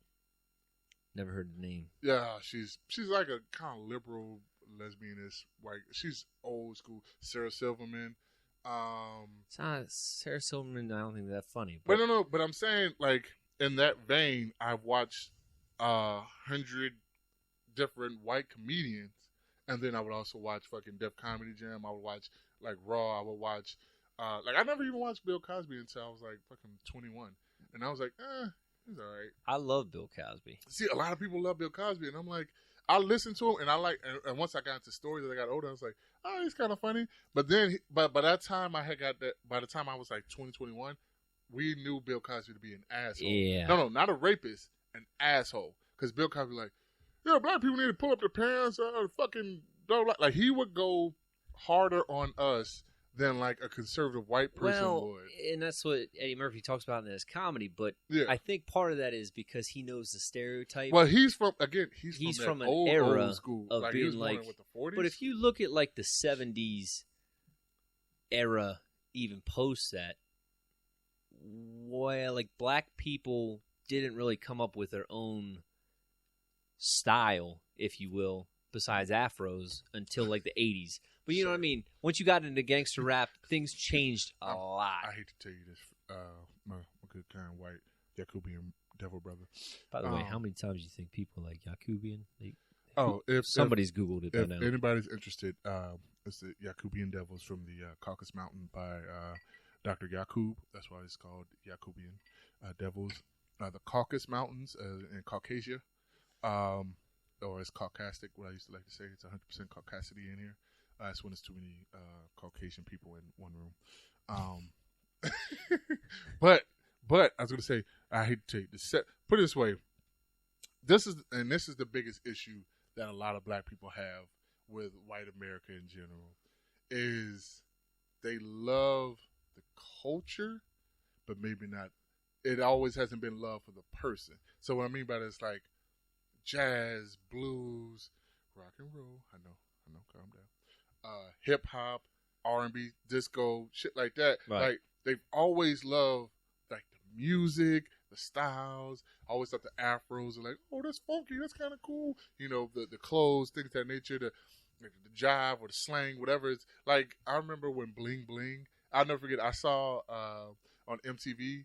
It was like it showed the the history of Bling Bling from the time it first came out. With like, do you know what Bling Bling is? Right? So Bling Bling was a word that Lil Wayne, you know who Lil Wayne is, yeah. Right? So Lil Wayne said Bling Bling back in like '98, right? It was on the song Every Time I Come Around Your City, Bling Bling, Pinky Ring worth about. It was a rap song and it was called Bling Bling. It's all about opulence and like me having diamonds and everything shining on you. Ooh, look at my wrist, look at my roll, look at my card, da da da. So I remember MTV2 had this thing where they did a little cartoon, and it was like, it showed Lil Wayne going bling bling, like gold in his mouth. Then it showed another little black kid going bling bling, and then it showed like this little white girl going bling bling, and then it showed this white girl presenting a present to her grandmother, and it was going bling bling, and right after that it was like, rest in peace, bling bling, because it's like the white lady saying it to her grandmother was the depth of it. And the funniest shit in the world is, that's usually how slang happens. Yeah. Once white people get a hold, once the rest of the world, once white people get a hold of it, and they start incorporating it in there, it's like, oh, well, it's dead. Let's start with something new. Let's think of something new. Like, yeah, you got so many new words. Like and you got to be young to know this shit. Like no cap, facts, smoke. Like smoke is like if I say me and you got smoke, now you can kind of from the context clues figure out what that means because it's like smoke is fire, it's nothing good. But if you didn't know, like, hey, me and you got smoke, like, or you be like, I'm with all the smoke, and that's basically like saying, yeah, I'm with all the shits, or like saying that I'm with all the shits, but like. Huh? Like, yeah, like, no, I'm with all, whatever issue you have with me and whatever that causes, I'm with all that. I'm ready to do everything, right? And it's like, or no cap means I'm not lying. Like, hey, man, no shoes? Or the mom, no cap. I'm like, what? It was I'm like, man, you capping. Like, capping is like you lying. That's like, but again, this is shit that, like I said, every new generation comes up with their own slang. Yeah, so even me as a, like, I'm 34, but I'm fucking 20 years removed from anything that's cool. Like, I remember my fucking little cousin and brother calling me, like, old. And I was, like, 26 at the time. He said, man, you're old. And I was like, how dare you? Bitch. Like, how dare you? I was like, bitch, I'm not even 30. You know, because everybody else was like, oh, you're so young. And he was like, man, you're old. And I remember vividly thinking, that 25 and up was old as shit. Yeah. When I was fucking 15, 16 years old. Yep. And it's one of those things where you're like, once you get there, you're like, you little young piece of shit. But don't you call me old? I got off the topic because I was going to say, so, and I think the biggest issue with racism has been that not only was it on the books, like a lot of people, when me and you used to talk, and it's something I think I never got a chance to tell you. And it was like, because we would talk, I would always come up with something to have a rebuttal. And you forget about it like, on the way home. You're like, I should have said that shit. And then the next day, I'm like, fuck, what's I going to say? Yeah. But it was something else like. You got to write that down. When I've seen when white people get offended and shit like that. Hold on. What happened to music? I got paused. It don't matter. But when white people kind of get offended, hold on. God damn it. Just hit play. No. But what I'm saying is, so what ends up happening is, when white people get offended and they say crazy shit like, "Oh, nobody's doing this, that, and the third," right? They're like, "Oh, this doesn't happen." So, like, somebody like, "Oh, they're gonna lynch us," or "Oh, they're gonna," like, now somebody say, "Oh, they're gonna lynch us," or "Oh, they're gonna fucking." Do this, and they're going to assassinate us. They're going to send somebody to kill us, and da-da-da. I'm like, oh, fuck out of here. You're overblown. You're being a fucking snowflake, blah, blah, blah. The problem is the craziest shit you can think of has happened. Oh, yeah. And that's the problem. So it's like there's an actual factual, even though I rhymed that, factual basis to some of the fucking racism where it's like, it doesn't happen now, but that should happen. Like, put it this way, a lot of people don't know, like, in the South, there were, and this is fucking horrible people who may have done this to anybody. Right. But, like, certain slave masters or people, not even slave masters, because everybody kind of forgets that slave masters were the rich ones. Right. Like, not everybody had slaves. It wasn't like the poorest of the poor who tilled his own field had a fucking slave. Maybe one, maybe something like that, or not even, but you had to have money to have fucking slaves. But see, the thing is, though, too, is you got, like, Frederick Douglass, who had slaves. A black guy who had slaves. We talked like, about it was part of the culture. Well, I'm not saying... I think his was different, because I don't believe there was any whippings or anything. I think it was more like he might have bought slaves from somebody else to give him better... Like, look... It may be. Because it's the South, you can't be free, but you can be free on this land type deal. The reality of slavery is we look at it as... like the movie 13 Years a Slave. Not every single plantation was like, no. Oh, we gonna beat the shit out you. Well, but see, so here's the problem. You know what I mean? So here's the problem, and I'm not either way. I'm not justifying it, but you know what I'm saying. So the issue. But I was gonna say what I was saying all last. I was gonna say some people like they would catch like a mother or a family or like a baby or something like that, like in the South of Louisiana, Florida, whatever the shit. Like where they have gators, they might throw your fucking baby to the gators. They might use your. That's fucked. But exactly. So here's the problem. Like all the horrible things that you could think. I mean, man has done so much horrible shit to each other in general. Like, I mean, you look at the fucking Middle Ages or whatever, where they would stick people in a fucking bull and then light it on fire and fucking boil you to death, or like pull you apart, like quartering, or like it's funny because I think people forget just how evil we can be. Yeah. And unfortunately, when you focus it on a group of people, like I got into this argument with one of my old coaches who's like a Facebook friend, and I actually keep him. Like at one point, I was like, man, fuck this guy. He's a fucking racist. I didn't even realize he was fucking racist when I was, whatever. Because he was like the coolest fucking person. The reason being is when I was young, he used to let me shit talk to him. Yeah. So he'd be like, yeah, I was just, like, he would come in and he'd be like, whew, man, I'm tired. Jenkins' mama wore me out. And I'm like, man, listen, I'll tell you one thing.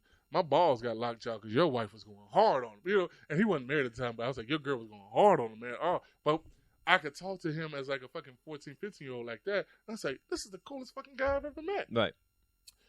Cut to Obama winning the presidency. And all of a sudden, I'm like, I'm seeing the shit that he's putting up. And it was like, I remember they used to have the little bumper sticker. And it wasn't everywhere, but somebody took a photo and it got plastered everywhere.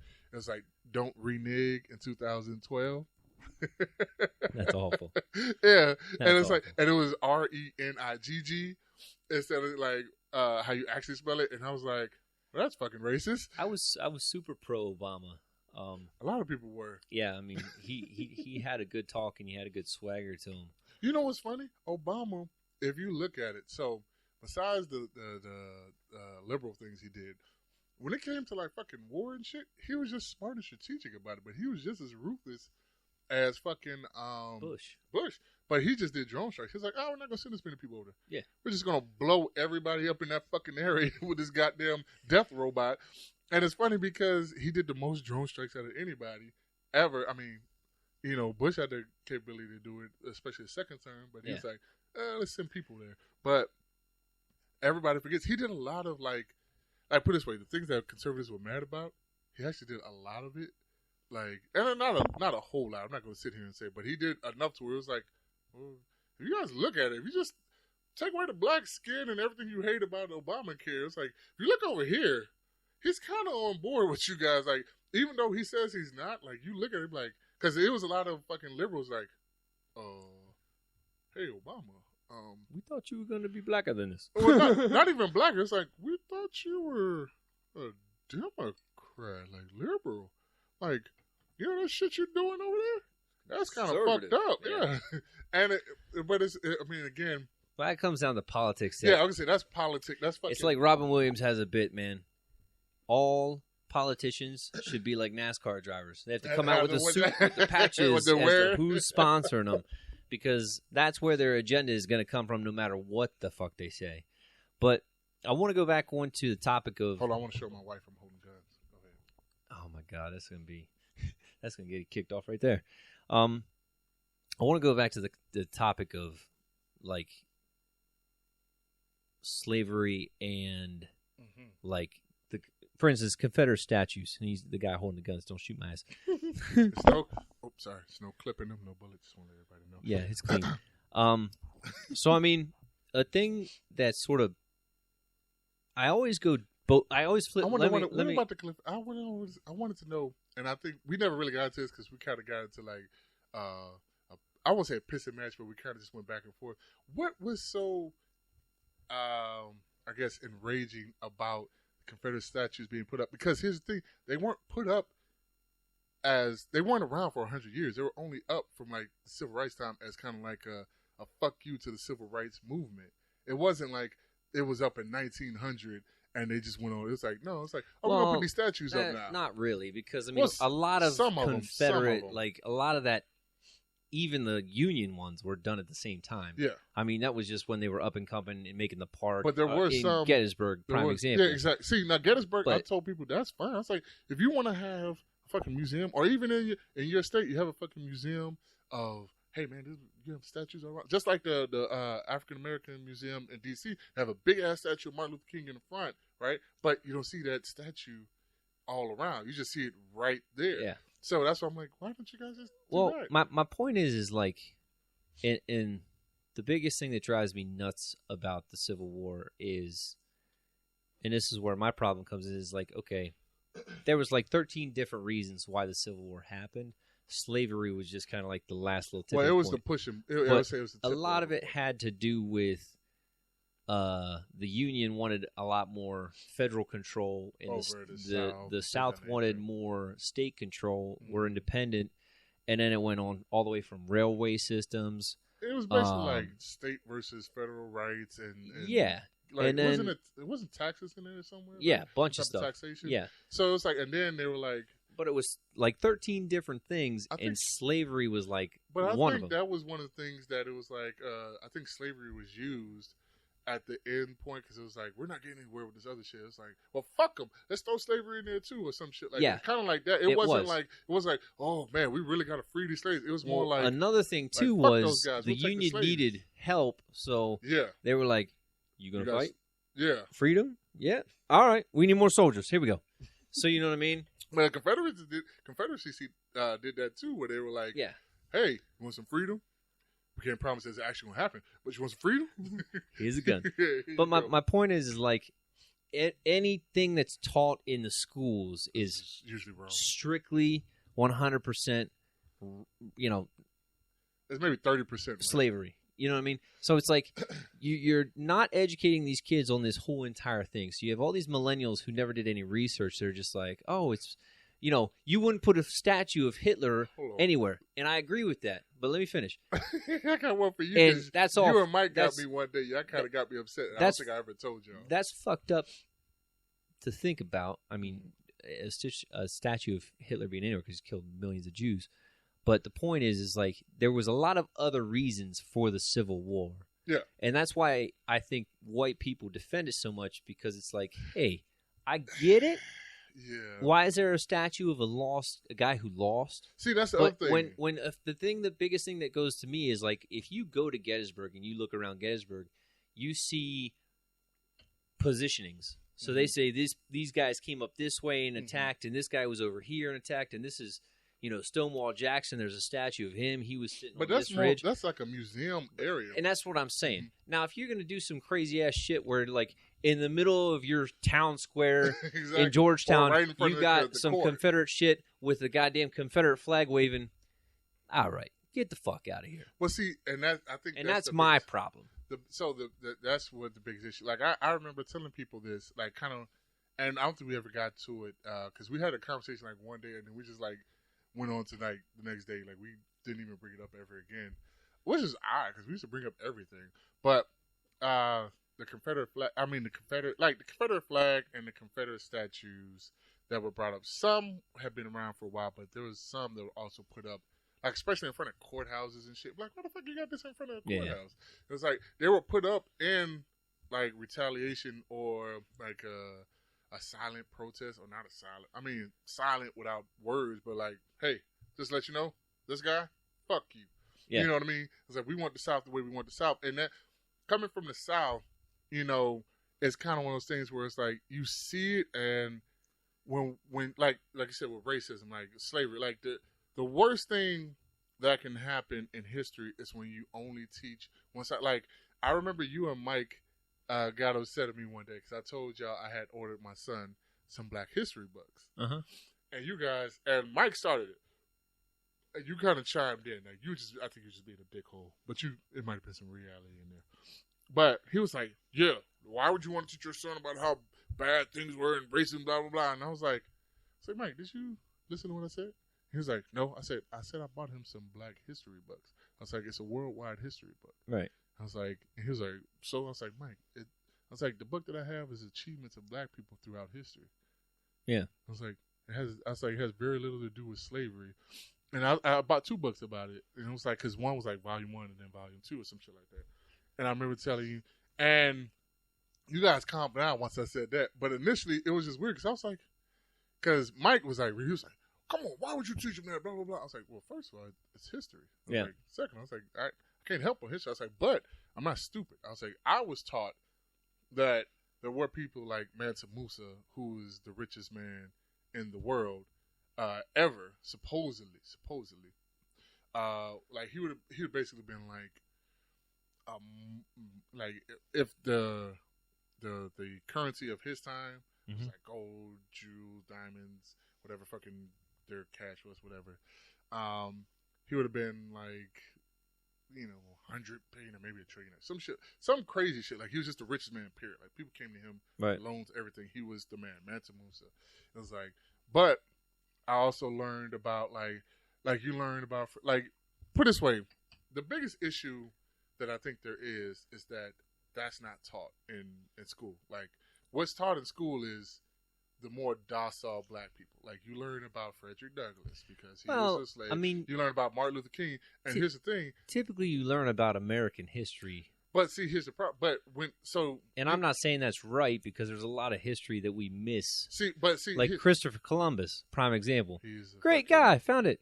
No, he was a piece of shit. Yeah. I was like, matter of fact, some people say he never stepped foot in the America. Some people say he did because he stepped foot. He raped, pillaged, and plundered. But I was like, he raped, pillaged, and plundered wherever he went, and it was like, no, he found America. Columbus Day. Yeah, that's one of those things where it's like, why are we giving this guy a day? It's like right now, if you went around raping, and then fucking 50 years from now, they were like, man, Steve Day is awesome. Like, hey, you know this guy was fucking rapist and he used to kill people, right? Like, no, Steve found fucking Pennsylvania. Like, what are you talking about? You know? Yeah, no, I get it. So, but that's the problem. Like I said, they teach, like in school, I actually had, because I went to a black and Hispanic, but I had a really militant history teacher. So they were like on it. Oh, he was fucking, he taught us about, that's how I ever heard the name Mansa Musa or fucking any other fucking black person besides fucking, you learn about, and this is depending on where you're at, Madam C.J. Walker, Harriet Tubman, Rosa Parks, Malcolm X, kinda, and then you learn a lot about Martin Luther King. And the fucked up thing about Martin Luther King is everybody hated Martin Luther King when he was alive. Like, all the people who were like, oh man, we should have a day of him. Those are the same people who fucking hated him when he was alive and wanted him dead. The government has apologized for fucking assassinating Martin Luther King. Like, that's the thing about it. Realistically, he was like a womanizer, blah, blah, blah, this, that, and the other. He was a terrible person. He was a terrible husband. He wasn't a terrible person. Yeah, I'll give you that. I was like, come on now. If we're going to go with terrible person because you got pussy on the side. Yeah. I was like, he barely was at home, and he just fucking fell into some shit. The government threw pussy at him all the time. They literally threw fucking women at him, like, get him off. And he's like, oh, well, he fucked him, but he still went to the rally. It's like, he fucked him, but he still gave the speech. It's like well, we're going to use it. You know what's funny? They actually told his wife. They told his wife, like, hey, see what your husband's doing? And she said, this movement is bigger than my marriage. That's what Coretta Scott King told the people who came to tell him, the fucking FBI agents. You know what? Like, how do you feel about that, though? So, like, you see, for instance, let's just look at something that we've been through is like the Freddie Gray situation down in Baltimore. Hold on. You had a guy, Martin Luther King, who's like, don't fight back, just take it, you know what I mean? And I agree with that because of, I agree with it. I agree with it from the fact that, like, when you look back on it, you're like, we were assholes. Yeah, because it's like dogs and shit and water hoses and ass whoopings. Right, and they're just standing there. But if you, I'm thinking like future-wise, you look back on Freddie Gray, and Freddie Gray was Baltimore. Yeah, Ferguson was Baltimore. Ferguson's not Baltimore. Is it Ferguson right there in Baltimore? No, you're right. It's not. What's that called? Is, it's. Don't get me lying. I want to say Michigan. Ferguson is not. It's Baltimore. It's just Baltimore City for Freddie Gray. You know what's funny? And I think I told you this. The judge for that case is a family friend. Yeah, you did tell me that. Yeah. But anyway, But he's a no nonsense. He's the reason why the officers got off because he was like, he told the people. Was it the prosecutor is the one who fights for the state, and then the people. So he basically told the people who were defending Freddie Gray, like, bring me evidence. Yeah. And they were like, oh, well, here we go. He's like, listen, because I totally get it, emotional. I know there are fucking corrupt cops. I know there's, it's a fucked up situation. I know that the cops, they police harder, they police wrong, all these things that happen. He's like, unless you bring me facts, he's like, I can't do nothing with this. He's like, and you got to respect the hell out of that because, I mean, it's a black guy with an emotional decision. He got death threats. You know what I mean? And the whole time. They wanted blood.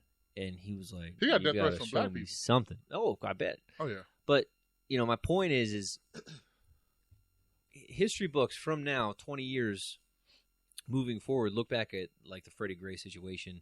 They're going to be like, they're going to be showing black people throwing trash cans and rocks at cops and flaming bottles and all that shit. And it's going to look terrible versus there's not going to be a guilt trip. Like, when you look at the hard side of, like, the Black Panther Party and the things that they did, and like the bullshit that they did to frame them and assault them and basically murder a lot of them with the FBI and stuff like that. Yeah, I was gonna say they did a lot of fucked up shit. Like but my point is like rule in fucking California was taken away because of them, because they showed up at the courthouse with their guns out and wanted a meeting, and like literally months later, California's like, yeah, you can't carry on you know, federal land, blah blah, and all this, and open carry is gone all of a sudden, and then that's what kind of the fucking and it's one of the things what conservatives say. What about the the repercussions of this? Like, oh, if they do take this gun law, they're coming from a gut, like it's a trickle down thing.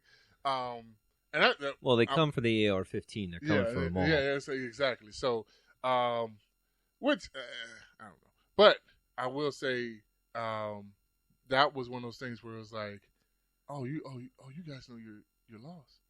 Fuck that, we're changing the laws up. And California, like everybody's like, oh, California is just as racist as the fucking South. Yeah. It's like, matter of fact, they had corrupt. Oh man, I mean, and we're talking about the 80s, 70s, 80s, and fucking 90s that you just had, like, literally had Ku Klux Klan members in the fucking police department, running the police department. Matter of fact, it was a guy. If you ever look at it, I remember you told me you watched. That's why I like you, because you told me you watched a Black Panther documentary one time. Yeah, I've watched a couple. Yeah, but I think you said the guy whoever did it leaned real heavily on, like, I guess more the liberal side or whatever. Which, if you're doing the Black Panther, it's probably gonna be more liberal, or at least fucking like Black Power. Black Power. It was very Black Power, and it made the FBI look like a piece of shit. But at the same time, they did a lot of dirty stuff, like putting. Even then you had the CIA putting crack cocaine in, like, in the neighborhoods. And Huey P. Newton. Goddamn, there's so many. Like, that's a real thing. You know what I mean? It's so funny because I remember telling people, like, Contra. Was it? Goddamn, with Oliver North, who is still fucking like a Fox News correspondent and shit, and still talks. It's like, we know this guy helped in bringing drugs to this country to help out the Nicaraguan. Was it I can't even say it right. Nicaragua. But I'm saying the, like, rebels or whatever, that didn't fucking work out. It just didn't work out. They wanted to overthrow some shit, didn't work out. But they allowed fucking, like, drugs and different things for, like, payment or whatever. I forgot what it was, and I might be off. So if anybody sees this, fuck you. But Contra, like, I remember when they were doing Fast and Furious about Obama, like, Fast and Furious, Joe Biden, Obama. I was like, you guys forgot about Contra, where they, like, fucking let the cocaine epidemic and crack epidemic start? Like, the government allowed that shit in here? Like, I gotta piss again. God damn it, Steve. Got the bladder of a kid. I was talking about Contra. And I was just talking about, so that's one of the things, like, when, and it kind of draws into a different thing. Whenever I hear white people like, oh my God, you guys are just, fucking pulling shit out of your ass. You're over-exaggerating. It's like, no, there's a lot of truth in this shit. It's just, it's fucked up to hear. Like, put it this way. If it was switched and say black people enslaved white people and we drug you from Europe and Ireland and all these other different places and fucking enslaved you, it would be hard to fucking hear that my fucking... And everybody wants to say, oh, my great. Like, no, motherfucker, it was like your great. You ever listen to that Hotep Jesus guy? That name sounds really familiar. Black guy? Yeah. He talks about how, like, a lot of he believes most of the black people were already here. I've been hearing that lately. Like, there were already black people here. Most of the slaves brought over, they didn't do that because a lot of them would die on the voyage over. I mean, a lot of people died. Yeah. Shit ton of people. So I mean, it's the way you stack them, though. Like, if you literally, like, this piece of wood, if I lay down and you put another piece of wood this fucking close to me, and you have more people on top, and then we're shitting and pissing into each other's faces and mouths with no food on the water. Just think about that. Think about you die from dysentery and fucking infection and fucking like, and then you have people jumping off the boat. Like, that was the whole thing with remember Black Panther at the end, where he was like, I would rather die like my ancestors did. Like, I would rather, what did he say, die in the sea, some shit like that, rather than being chained up or some shit like that. I can't remember. I think I told you about this. I was in Michigan, and I was up there for training with my new job, and I went to go see that movie Den of Thieves with Gerard Butler and Ice Cube's kid. and I was sitting there waiting outside the theater, like getting my popcorn and stuff, and Black Panther let out. It was not a single fucking white guy, white person walking out. It was just nothing but black people. I was like, black people were hyped about Black Panther. Oh, real hype. Well, I was like, correction. We helped in making it big. It was one of the few movies in the last 15 years where it was like all black people were like, hey, have you seen Black Panther? No. Fuck you mean no? Bitch, I'll buy you a ticket. You better go get your ass in Black. Like, I saw Black Panther twice within the same week. Once with my son and his friends for his birthday, and then again. I saw it 2 days. It was a good movie. And I was like, but the funny thing about it, Black Panther wasn't even the strongest character. It was the women. It was like the women who protected him and shit like that. Yeah. Like with the one bald chick who was from fucking Walking Dead. Kicked the most ass. I mean, he did some shit once he got his fucking new suit and everything, and he came through and kicked the ass again. But the first go around, it's like, nah, bro, you got your ass whooped, man. like fucking Michael B. Jordan. Yeah. Like, fucking Creed 2 came out. Yeah. He beat the shit out of you with the little fucking pop-ups on his chest and shit like that. He motherfucker had chicken pox and he whooped your ass, Which is bullshit, too, because, I mean, Creed 2 movie, I mean, he would have gotten his ass whooped by that dude. But see, I never liked Rocky. You know why? Because Rocky would punch, like, the fucking Rockies, everybody like, oh, fucking Rocky, yeah. I'm like, first of all, he's punching from the fucking hips. What I used to love about him was I never liked the sound effects. Oh, like when they're punching. Like, I'm like, what is this fucking Street Fighter? You got Hyundo over here, like, and it was funny because it was like he would get his ass whooped for half the movie, and then somehow miraculously click it in, like, oh, let me.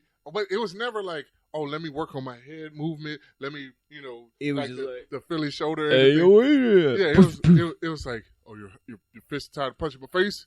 I'm retarded. Let's go. Like it started punching on the shit. And it was like, no, motherfucker. Like, first of all, you would get you would have to wait 2 years before. I mean, back in the day, they used to with the 15 rounds and shit. Yeah, I couldn't imagine being a boxer at that time because it was like, oh, you mean this leather wrapped around my fist? Yeah, with this much fucking stuffing? Like, yeah, I'm gonna Nothing. punch you in the face for 15 fucking rounds, and you better hope I don't knock you out before. it's gonna get blasted. Like, but that's why they used to have so many people die. I know. I was like, but I never liked Rocky because it was like, especially once I learned about boxing and actually how to throw a proper punch and shit, it was like, these guys fucking suck. Y'all like this movie? It's weak. Like, it was a movie with My mom loves Rocky. Jake Gyllenhaal. Did you ever see that movie? Yeah, Southpaw. I love that fucking movie. That was a but good movie. Even him, they still did some Rocky-esque type shit where it was like he's punching, like throwing punches from the hips. I'm like, fucking face is open. The problem with a boxing movie, to make it interesting that anybody's even going to fucking watch, it's got to be over the top. You watch an actual boxing match, it's nothing but like, pop, pop. Well, you know what? Besides the guy, nothing's happening. Deontay Wilder. But even him, I kind of, and although it looks like so fucking elementary what he's doing, because he's literally like jab, jab, jab, hard right hand, jab, jab, jab, hard right hand. It's like, you gotta understand, like, the fact that you know it's coming, and he still gets that shit off and knocks you the fuck out, is actually a skill in itself, because it's like, oh, I got you. Like, oh, jab, jab. Oh, I feel it. That was my problem with, like, the movie, like, Warrior, or, like, Never Back Down with, like, MMA movies. I remember. And I'm sitting there watching that. I'm like, this shit doesn't happen. Well, most people don't fucking stand there for 5 minutes and let you twirl around 3 times and kick him in the face and go and spit and blood comes out. Get the fuck out of here. You know what I mean? What's funny? I saw that, or I remember seeing Never Back Down. I was like, oh, this is fucking shit. I love it. Because MMA was like just getting its full stick. Because that was, 2005 or some shit like that? So MMA was kind of getting, like, rising up. And you had people like fucking Randy Couture and who's the other one? Chuck Liddell. And all those people who were like kind of like, oh, this motherfucker's a badass in real life. Like, like, he'll fuck you up in real life. And it was one of those things where Never it's like, back down. But it was one of those things where you saw like, were punching, and it was like, all right, you want to punch me? Because I when I fucking learned about fighting, I remember somebody saying, yeah, you know how you fuck up a boxer? I was like, how? I was like, kick him. I was like, what? Take him to the ground. Yeah, he was like, kick him, and then take him to the ground. I was like, there was a dude who had golden gloves when I was training at Lionheart in State College, and Golden Glove boxer for Penn State. Dude was bad. Tried out for Olympics and everything. You do not want to box with that motherfucker. He went into MMA thinking like he was going to be the next. Yeah, he thought he was just going to fucking punch his way out. I forget the guy's name. Phil Heath. And he came in there and got his ass whooped. Because all it takes is it's like all the guy did was he was a wrestler, went in, boop, dropped him on the ground, just like pop, pop, pop, pop, pop. Because all it takes was over. Once it's like you stand up with somebody, and you're like, all right, cool, and you realize like, oh, his fucking hands are pretty fucking awesome. Yeah. Like, all right, well, take him down. Yeah, it's like, all right, hey, up, down, double leg him, get on top, top position, mount. I say mount him, ground and pound. And it's like, and boxers on their backs. No, nothing. I've never seen one that's been successful on their back. I've only seen one guy literally ever in like a fucking MMA compilation that knocked the guy out who was on his, like the guy who was on his back getting the ground pound, knocked the guy out who was on top of him. I mean, it was literally like a lucky punch. Like he was able to turn and then get the perfect. But so much hook. Of that stuff is just BS. You know what I mean? Like it's not in the movies. Reality. In the movies, though, real. Oh yeah. You know what I mean? It's like, like Jean-Claude Van Damme with them jumping, spinning. You know what's funny? I never wheels. Understood that because my first like Muay Thai class. It's whatever, like a windmill kick, I think it's called. But I'm talking about like the fucking 360 one. Like I saw a guy, and this is recently. You may have saw it too, where the guy literally like he did like 2 fucking full rounds, and the guy who was scared of him. So he had already done like a fucking 360 kick on him or whatever, and so he was scared of it happening again. So he just and the guy just came. He spun around like a couple times, and then came down and punched him and knocked him out. And it was like, hey, stupid, move. Yeah. And that's my point, is when you know how to fight and you see a guy spin, the second you see a hip turn, back up. That's all you got to do. Back up. Now this guy, because you just messed his range up. But then on top, this guy stood on the fucking cage, like just back against it, like, oh, God, yeah, like an idiot. And I'm like, I don't care what you say. I'll fucking drop to the ground if I know you're trying to throw a kick. Like, oh, didn't get me, bitch. Yeah, I used to do like a lot of like karate tournaments and like martial arts sparring tournaments, and it was just tapping. I also want to let you know I hate you son of a bitch. Oh, why? When I first met you and I was talking about the jiu-jitsu, like I was fresh off a jiu-jitsu tournament that I had won. Yeah. And I wasn't thinking, you were like, I mean, it is what it is. And then like fucking I forgot about that. And then months later, you were like, I mean, I kind of do a little something. And then you fucking took out your shirt, you had a jiu-jitsu tattoo. I was like, you son of a bitch. You know everything about jiu-jitsu, you fucking liar. And you're like, yeah, I just thought you. A little bit. You're like, I thought you might have been an asshole or something. I was like, I don't have a fucking tap-out shirt on. Well, it used to be like a brotherhood thing of like, you train? It's like, oh, but now it's like, yeah, I train. And it's like me and my buddies just getting drunk out in the backyard with boxing gloves, recording it, putting it on YouTube, and they're like, I showed you the fucking medal. I was like, look, it was a legit medal and everything. And you were like, you ever see that guy that was talking shit and he would go into like actual places and then like get a guy's attention and then knock him out real quick, and he'd be like, yeah, I'm 28-0. Oh, the fucking little white dude, yeah. Right? Did you see? He went like, up, pop, and then he went against Deontay Wilder. And just fucked him up, and he kept running away. No, Deontay Wilder got him because he was talking about his kids. So he said, come on up to the gym. And mind you, I mean, that's a fucking, I don't care what anybody says, Deontay Wilder looks skinny as shit, but the amount of power of this motherfucker, he went to his gym, and he was like, come on. And he kept knocking him down, and then he started fucking him up on the ground. They had to pull him off. He said, no, this motherfucker was talking shit. Come on. And he was like, and he ran. I seen the YouTube video. Did you see the one where he fought the 16-year-old kid who fucked him up? Like there was a 16-year-old kid who had been in the MMA gym, and so he pulled that shit where he was like, all right, the guy's like, oh, we'll spar a little bit, a little light sparring. And then he's like, and he'll come with that real hard hit, and the kid, and like he hit the kid, and the kid was like, oh, okay, motherfucker. I mean, it's a big kid. Like that guy's like 160, 170. This kid was like 240. But he knew kicks, he knew takedowns, he knew punches. He knew, like, at one point, he actually puts him in a chokehold, but they're supposed to have a boxing match because that's how you know the shit got out of control. Because he's like, nah, fuck this. I want to hurt you more. Like, he won with the boxing match, but then he fucked him up even more when he got on the ground because the guy kept kneeling down. He was like, oh, no, fuck that. I'm going to get you back, bitch. Come on. Yeah, you talking that shit. Man, there would be. I would knock that guy out so hard. I wish he would have came. It's one of those things where you're like, bitch, I wish you would have came to the gym I was at. There would be plenty of times training when a guy like it would start out light. And then he always go hard. He would see an opening and come in hard and clip you, and it would just be like it was like a button. Boop. Exactly. And you're like, and then it's like, that's all you hear is in your ear. You feel your chest, and you get the heat rising on you. It's like fucking adrenaline going through it.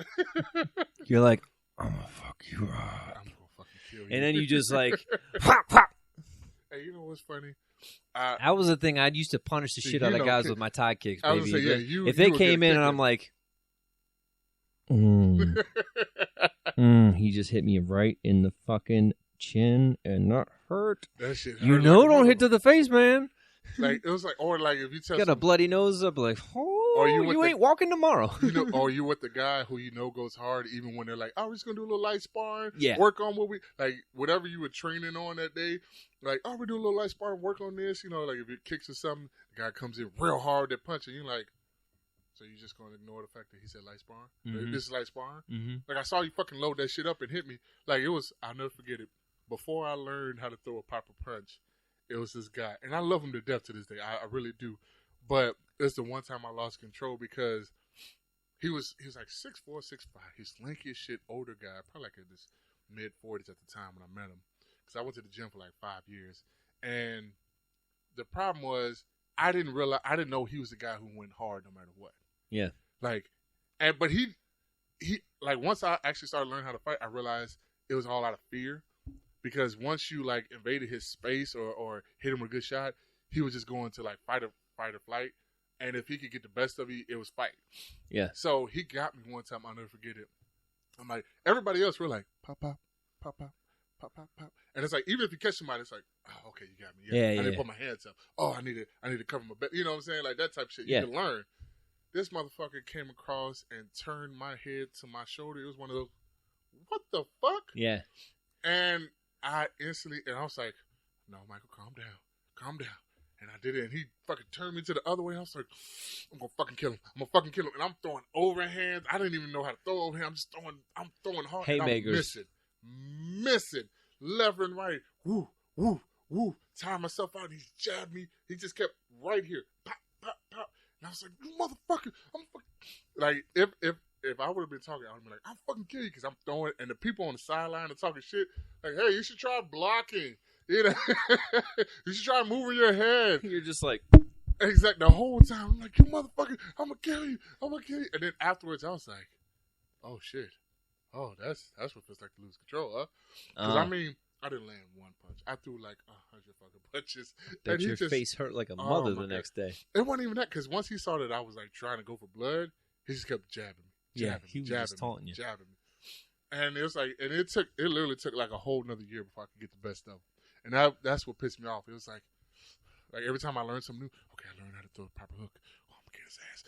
But I didn't know range. So I would step in like, oh, perfect. I'm gonna get it. Boop. Son of a bitch. Guys with good hands. No, he didn't have good hands. Really? He was, I mean, literally he might have been 6'5", 6'6", and just long, lanky arms, and he knew how to jab.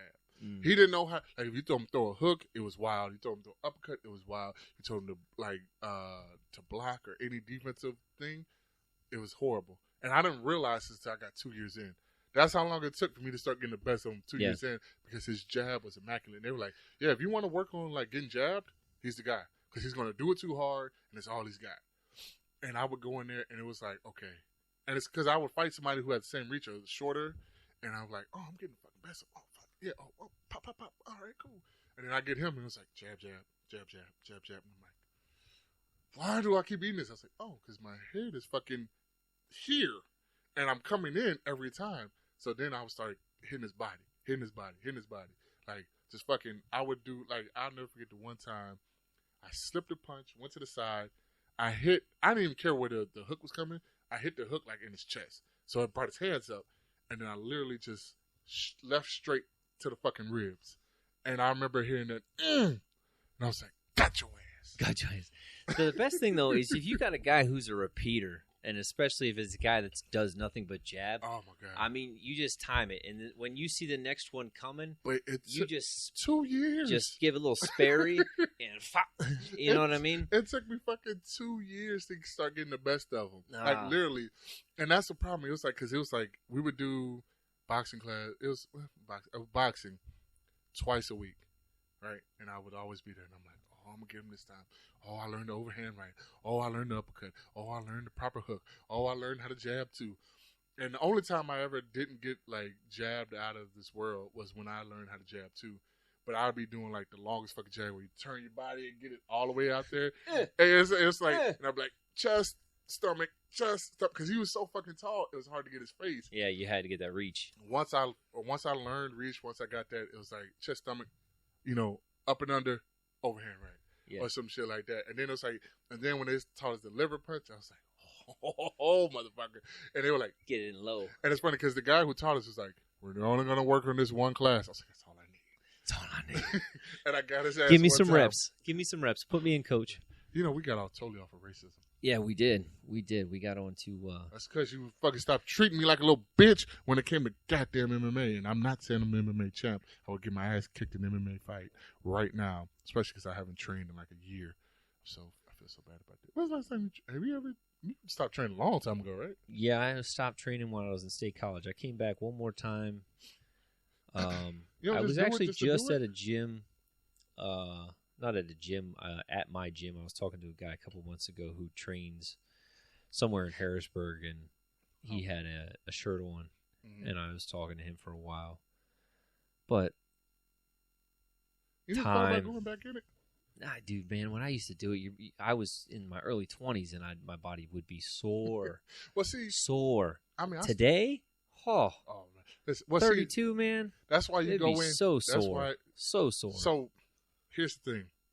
There was a gym that the guys who, like the gym that I went to, it was actually, you ever heard of Krav Maga? Yeah.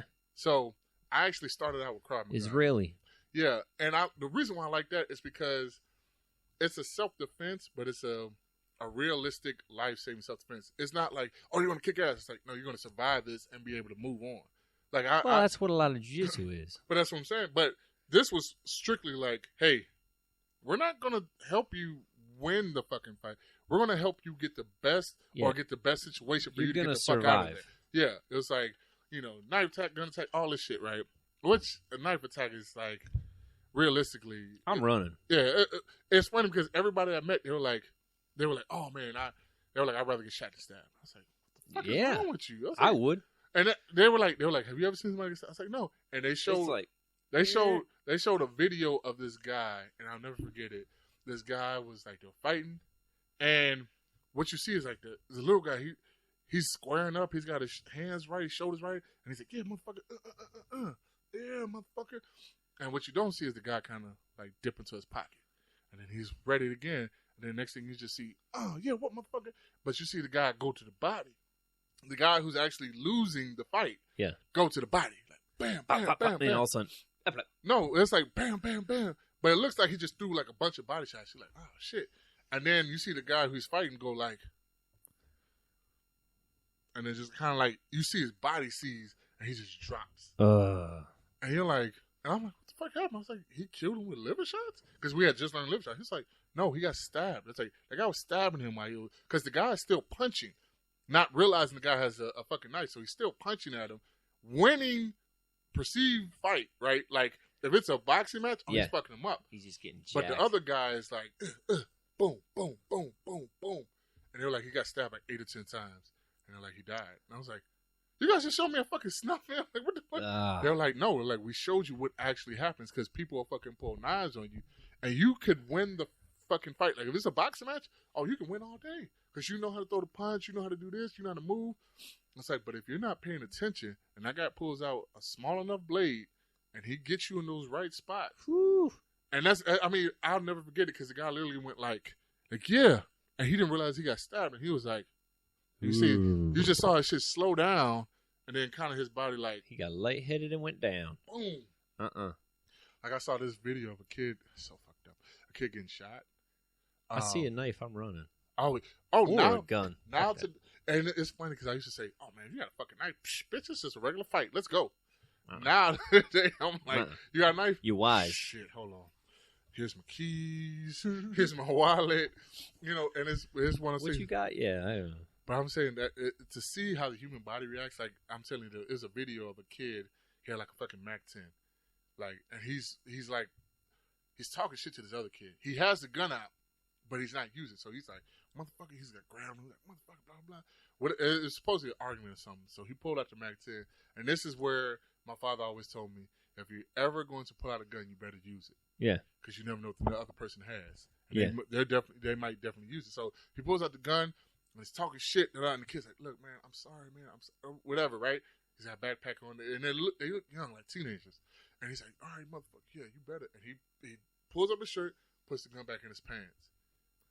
2 seconds later, you see the kid who he had pull out a fucking just regular ass, like one of these right here, handgun, and pop, pop, pop, right into his body, because they're like literally closer than where we are now. He says, pop, pop, pop, pop, and he takes off running. And the kid who got shot, he was like, "Oh shit!" And he takes off running, and you literally see like he takes off running. No, he takes off running, and he goes like full speed. He's like, step, step, body sees up, fall. And it was like nasty. Fuck! I was like, because you saw his body react to it, like you saw the adrenaline where he takes off running, and then you saw where the fucking effect of the bullets hitting him happened. Because it was literally like run, step, step. Kind of sees up, fall. And that's that, dude, no way. I ain't getting stabbed over nothing. You know what my wife was like, because I did this for like 5-6 Shot, years. stabbed. My wife was like, "So okay, so what would you do if this happened?" I was like, "Give him a shit." And then like everything she was like, "Give him a shit." She was like, "That's kind of like," my wife called me. Like, she didn't say I was a pussy, but she said it. She was like, "It's kind of like kind of being a pussy, aren't you?" And I was like, "No, I'm surviving."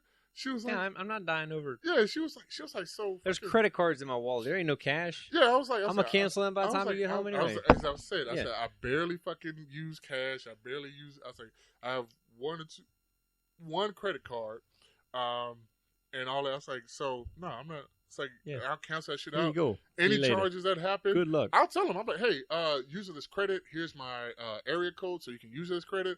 Because the moment I'm like, hey, I just got robbed.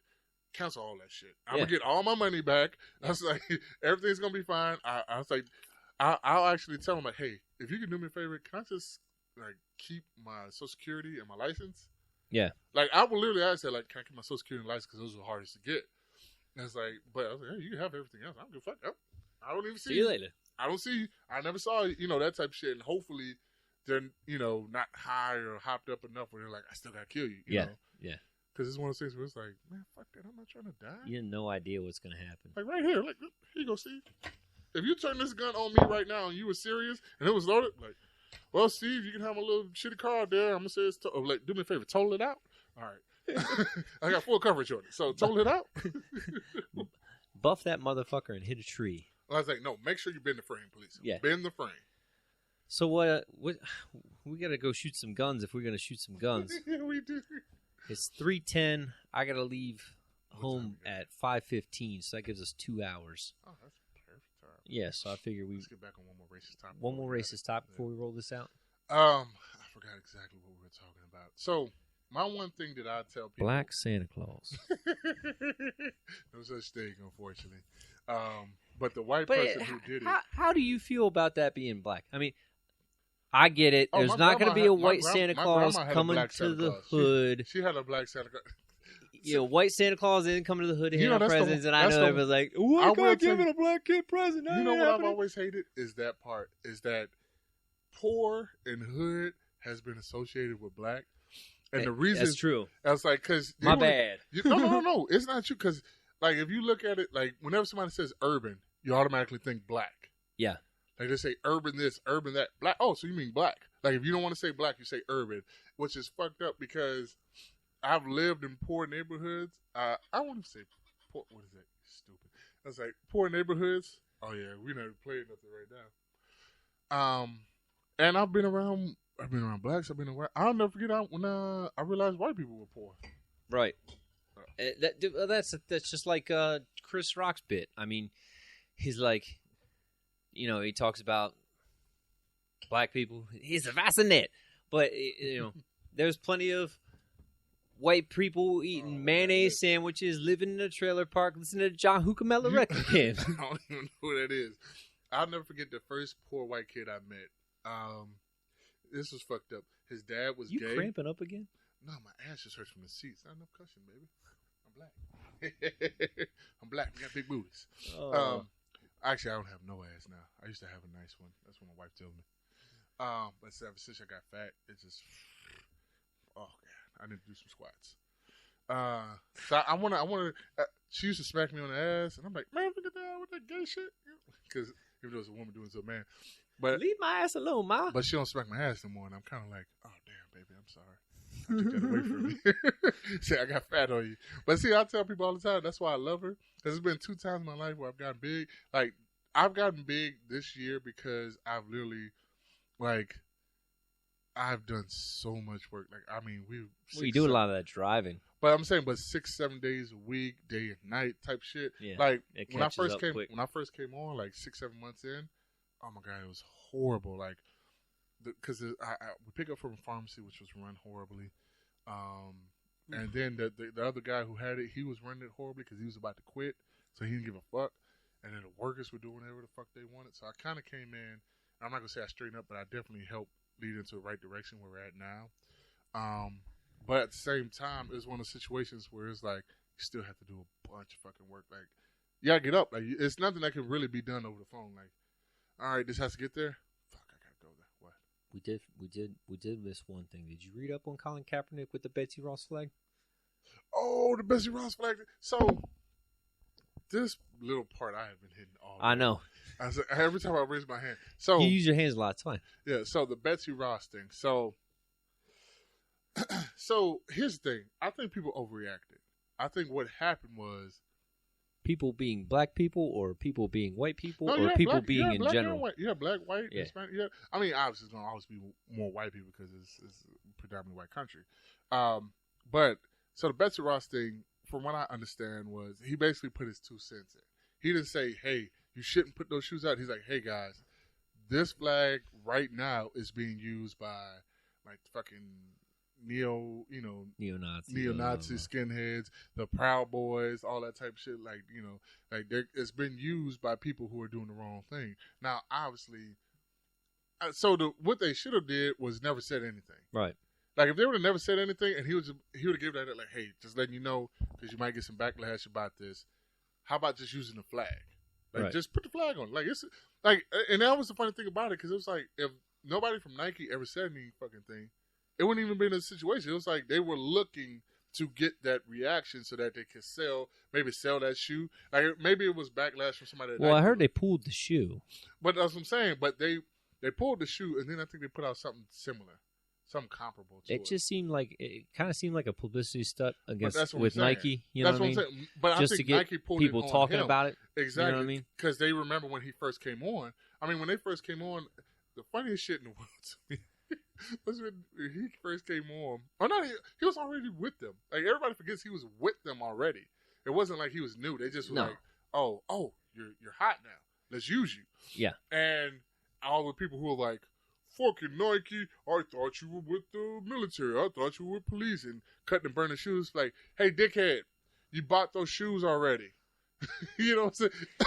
It's like, right, if you had merchandise that said Steve whatever. They were made in a sweatshop in Vietnam anyway. Exactly. Like, but on top of that, it was like, if you had fucking shirts that said Steve, build the wall, Trump is great, blah, blah, blah, and I had the shirts. They already got your money. I was like, if you're burning shoes that you own, that means you went to a store, you bought them, you've already helped Nike, make sales, you've already helped them, whatever. It was like, dickhead, you're just fucking yourself over. Now you just gotta buy more shoes. Listen, right now, if I had merchandise and you were like, "I'm gonna buy a fucking 100 shirts, and I'm gonna burn them in the middle of the street," like, okay, can you get at least 10 of your friends to do that? Because that's 1,000 sales right there. I need that. Like, fuck yeah, do that shit again and again. So that Betsy Ross flag thing, like I said, I think that was really an inside thing where it was like, Maybe he did. He might not even say anything. Yeah. Or he might have said it to one person, like, "Hey, man, you guys should watch out for that shit." I don't know the insides and outs. That's what I'm saying. The article I read kind of made it seem like he was like, "Yeah, don't put that out because of this, 4th of July is not the Black People Liberated Day, blah blah blah blah blah." And that's what we talk about, Juneteenth. Juneteenth. Yeah, I get Juneteenth, okay, but you know what I mean. At some point in time, if you want racism to disappear, you have to try to forget about it. Well, in a sense, you know what I mean. Like for instance, like your kids, and you're like, just so you know, 4th of July. Well, you know what I mean? But you're like, Juneteenth. My son knew only a black president for the first 8 years of his life. Right. The first 8 years of life, there's no way. Exactly. Like, the first thing he came into, that's all he knows. Yeah. But my point is if you truly want to forget about it, you have to cut it out. And I don't want to say forget about it. Forget about it's not the right word. Yeah, I would say. I want to say get rid of it. You know what I mean? Because if you keep bringing it up. The only problem with what you're saying, right? It's not necessarily like, because you got a lot of black people who like been in the military. Like I have an uncle, he'll fucking tell you all day long. Like, he'll military nothing wrong. Oh man, you should support this and we fight for the country. Because he actually fought. Like he was in the 80s, so he's fucking Desert Storm, Bosnia, shit like that. Like he did some shit he won't tell us about. Right. Like he'll tell us all about the Desert Storm because he didn't do shit. Right. Like barely anybody did shit there. It was like, so he'll tell us a 14-day war. Yeah, he'll tell us all about that. It was hot. We couldn't, we had to sleep in these places, blah blah. And he wasn't one of. I don't know if that Three Kings shit was ever real, where they stole gold. But the other places like Bosnia and some other places that he went to, he won't say a word. He's like, yeah, I went there. That type of shit. But which what? That Bosnian stuff's all jacked up, but I mean the Venezuela thing that's going on right now is just crazy.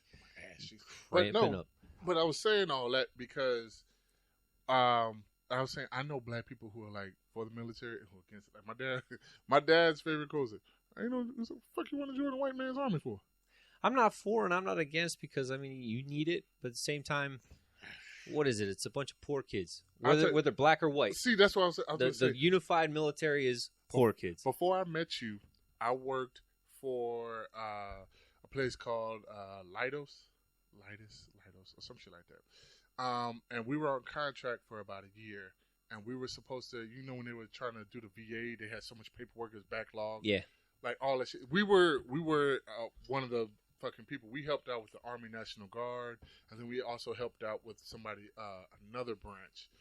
And it was crazy because I remember seeing all these papers from like 08, 09, shit like that. And this is 2014, 2015.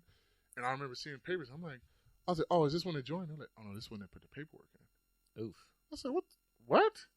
And literally like 2009, 2010, 2011. I'm like, you realize what year it is, right? And there was all this paperwork that's just backlogged. And I'm looking at it, I'm going through. And at first I wasn't reading or paying attention, but I remember paying attention. I was like, hold on.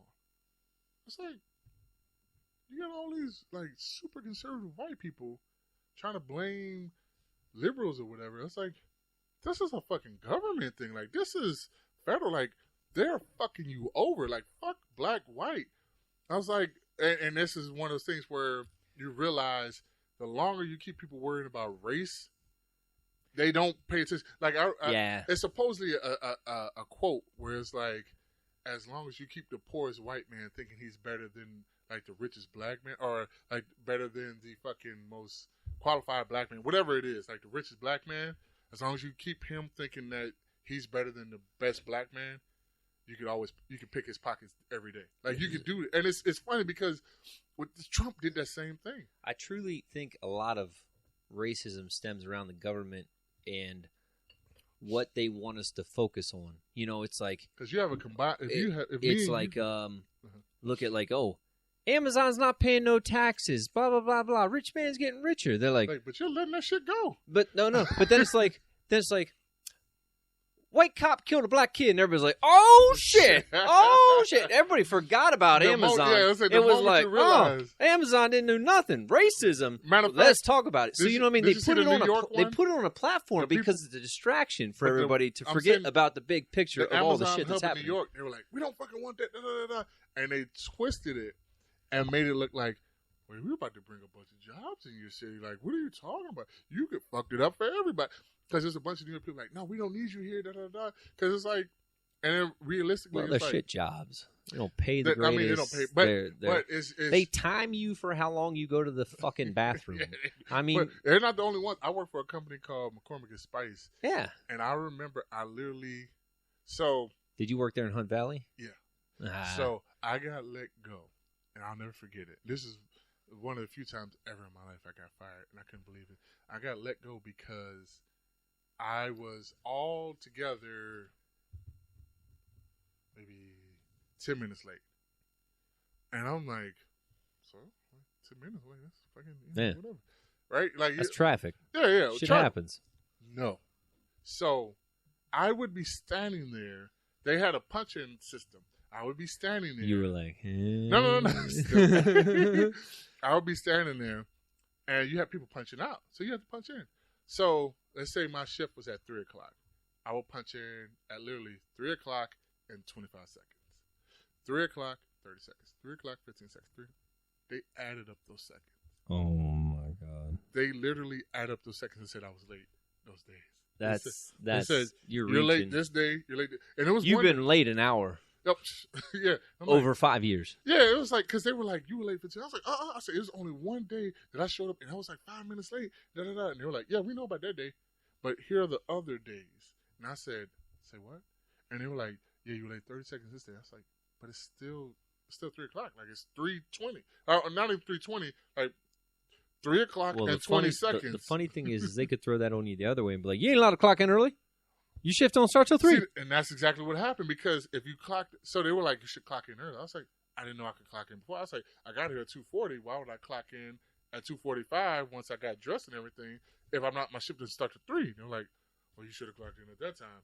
And then there was another lady who didn't like me, who was like, she added the ice on the cake, like, I don't believe he's gonna work out here. And I'll never forget, because I was doing all this bitch's work. Like, she was gone. I did her work. Mind you, the department or whatever I was a part of won an award for like getting the job done quickest. And I was like, and I remember telling the lady, I was like, let me break this down to you. I was like, there's only 5 people in this little area you're talking about that won an award for doing their job the best. Yeah. I was here for about 2 months before the lady came back. I was like, don't you think if I was as bad as you're saying, they wouldn't have won that award? Like, oh no, they were efficient before you. I was like, no. Her job was the tail part of that. Like, it was literally like fucking putting labels on some shit and making sure that everything was right? Yeah. I was like, wouldn't that affect, like, if I'm, as horrible as you're saying, I'm late, I'm doing all this, like, wouldn't that affect that? And then that's when she went to time. She was like, well, I'm not 100% sure, but I know the time. I was like, reaching. I was like, God damn, bitch. I was like, if you just wanted to, and it fucked up part about it. It was my mom's next door neighbor who got me the job. So for like 6 months to a year, I was like, hey, how you doing? And I just walk into my mom's house, because I come to my mom's house all the time. She's like 8 minutes away from me. Yeah. And it's just one of those things where it was like, fuck. But I say all that because I was just talking about the fucking factory jobs, but I remember Amazon, they flipped it, and they were like, we could have brought like a few hundred jobs into the area. It's like, you would have fucked over the whole community. Yeah. Just like when Walmart used to come into places and they shut down. Walmart used to shut down little business. places, but when they became super Walmarts and had the grocery store too, then they started fucking over all the like Giants, Safeways, Weiss, Giants, all anything. that. Like, I literally, in my area, we lost Weiss. We lost a couple Giants. Matter of fact, we're losing a Giant right now. Like, the Giant that's down the street from me, we're losing now. Fucking Costco. They're going to make a super Costco Giant or some shit. There's a Costco, but they're going to have a Giant next to it. I'm like, why would I go to Giant if I can go to Costco? Yeah. Buy in bulk and cheaper shit. Exactly. It's like, it's buying in bulk and cheaper shit. Goddamn, my ass hurts. I'll tell you that. All right, man. It's 3:26. If we want to go shoot some guns. I do want to shoot some guns. We're going to have to roll. Goddamn, we got to come back and we got to wrap this up. And next time, I want you to bring some people in here. I want some people who, because we already know kind of how we feel about racism, and we don't differ too much because one, it's like one of the situations where it's like, well, we're both realists. Exactly. So it's like we both know people are racist. We both know people are bigoted. We both know stereotypes. We find a middle ground though all the time. We're like, yeah, I see your point. You know, you're never on the side of being like, you're wrong. I could say something and you're reasonable about it. You know, it's just reality. You know, because it's like, well, I mean, right now, like, okay, I'm a black guy. I don't live out here in, sorry, Bumfuck, Pennsylvania. And I'm here in your house. You've given me drinks. You've showed me the place. I love you. Your dog has molested me a couple times. She is black. She definitely is black. So maybe she likes that black meat. Don't put any black dogs around. No boy dogs. No.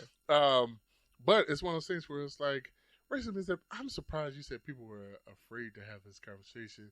That's why I told you you gotta word it better next time, because it's like if they would have met me, they're like, oh, this is totally fine. It's like, yeah, it was like, because I'm not fucking super. Yeah, they're scared at first, I'm like, this big motherfucker. But see, I'm not super aggro about it. I think I've had to live in a realistic world because one, since I was a kid, and I don't know about you, how big you were when you were young. You said you were small as shit when you were young. I was tall and skinny. I was fucking, when I came to high school, I was 5'10", like 165, 170, right? Yeah. Then by my middle sophomore year, I was the height I am, which is like 6'1", 6'2", 240. Yeah. Then by my junior year, I was 270. And mind you, this is times where I'm not fat. Like right now, I'm fat. But I'm not fat, so it's just a bunch of muscle on this large adult man child. Yeah. And I was like 270, 280 for like from fucking 16 to 17, because I graduated in 17. And my dad, my dad broke it down to me many times, because I'd be like, I was like, man, why do people treat me different? You know, I never understood it, because I remember my mom. It's intimidating. I was always a little bit bigger than everybody. But my height, like, it was always people. It might have been people taller than me, but they were skinny as shit. Yeah. I was big and a little bit taller than people. And I remember my mom told me that people thought I was special when I was like 9 or 10 years old, because they thought I was 13, 14 years old. Yeah. But I'm acting as a 9 or 10-year-old, so I might have been skipping somewhere. I might have been playing with toys. And they're like, this fucking teenager is just retarded as shit. And my mom said she has to defend me all the time, like, no, he's only 9. I'm like, you're lying. I'm like, he's only 10. He better play some football. I know that. He better goddamn play some. Like, everybody will say, he better play some football. Yeah. But I'll say, but my dad told me, I'll never forget, when I was like 14, probably like 13, 14. But he had told me in the past, but he was like, look, like, especially when I got big, like football big, like I'm working out 5-6 days a week. Yeah. I would literally have football practice for like a few hours, come home, and then play basketball for like 2 more hours, or more football, then go home, take a shower, whatever, do work, whatever. So, I mean, I'm fucking cut. I'm in shape. You're doing it all. I have no hair on my face because I'm young, but I look like I'm the size of not only just a man, but an oversized man. And he was like, Mike, listen, he's like, you can't do some of the same things as your friend. And I was like, what do you mean? He was like, one, you're black. I was like, yeah, that's clear. That's a gift. I was like, I see that every morning when I wake up. He was like, and this is one of the things, like, even though my dad can sometimes be racist, he was like, in this world, you're not gonna look the same. I'm like, what do you mean? He was like, well, he said, you're not just black, you're big and black. He's like, and that scares her. He's like, hell. He's like, I'm worried about it. he was like, I'll never forget it, because I remember 15 years old, I finally benched 300 pounds, right? And I mean, I had been working at it all year long. I'm talking about. And we used to arm wrestle. And I'll this story. We used to arm wrestle. God damn this, Mike. Arm wrestle all the time. And he would kick my ass every time. Beat me every time. And the closest I came to was one time we got stalemate. And he was like, okay, you're getting a little strong. He wasn't threatened. I came in one day after I benched 300 pounds, right? And we did it twice. So the first time I was like, boom, got him. And he was like, I wasn't ready. You just cheated. You just went fast. Yeah. I was like, okay. So next time, I held him here for about 10 seconds. I was like, good? And because I could going down, because I could feel that he's trying. He's shaking. But I feel the shake. But I could feel in my muscle. I'm like, oh, this ain't shit.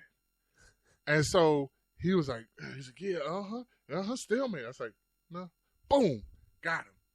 And I remember I was like, yeah. I'm jumping up down. Yes. Mind you, I'm like 260. I'm same height as I am, like 6'1", 6'2", 260. Pretty much all muscle, like 85% muscle. And I just remember my dad going, "Ha ha, you got me. Like literally, you saw how I just changed my face. Let me talk to you right quick." And I was like, what? What's going on? Because I'm still saying, like, what? You want it again? He's like, no. He's like, no, good job. Let me tell you something. If you ever raise your hand to me, I'll punch you in the throat. He's like, I'll poke you in the eye. I'll stab you. He was like, I'll hit you in the head with a vase. He's like, I'll kick you in the balls. I'll grab your balls. I'll punch your balls. Like, he just went on this whole rant of all these things he would do to me if I decided to fight him. Yeah. Mind you, I finally won. Because I've been arm wrestling. He's seen the problematic coming down later of like, I can whoop dad's ass now. Yeah, it's suck a dick. So it's from 10 to 15, I'm like, 5 years of just losses, just handing me losses left and right, laughing at me, talking about, oh, you can't do more pushes than me. Oh, you're not stronger than me. And then finally 15, I'm like, yes, 5 years of losing, I finally win twice in a row, easily. And he's just like, I'm gonna fuck you up. And he's like, and you might even win the fight. I'm like, what fight? I don't want to fight you. And he was like, even if you win the fight, you gotta get the hell out of my house. Like, it's over, baby. And I'm like, and mind you, I haven't said one bad thing. I haven't been like, yeah, what you want to do? I haven't bucked up to him. I'm literally just going, yeah, I finally won. And he just instantly switched it on me, told me how he would fuck me up if he could. And then he said, and if I can't fuck you up, you got the fuck out of my house.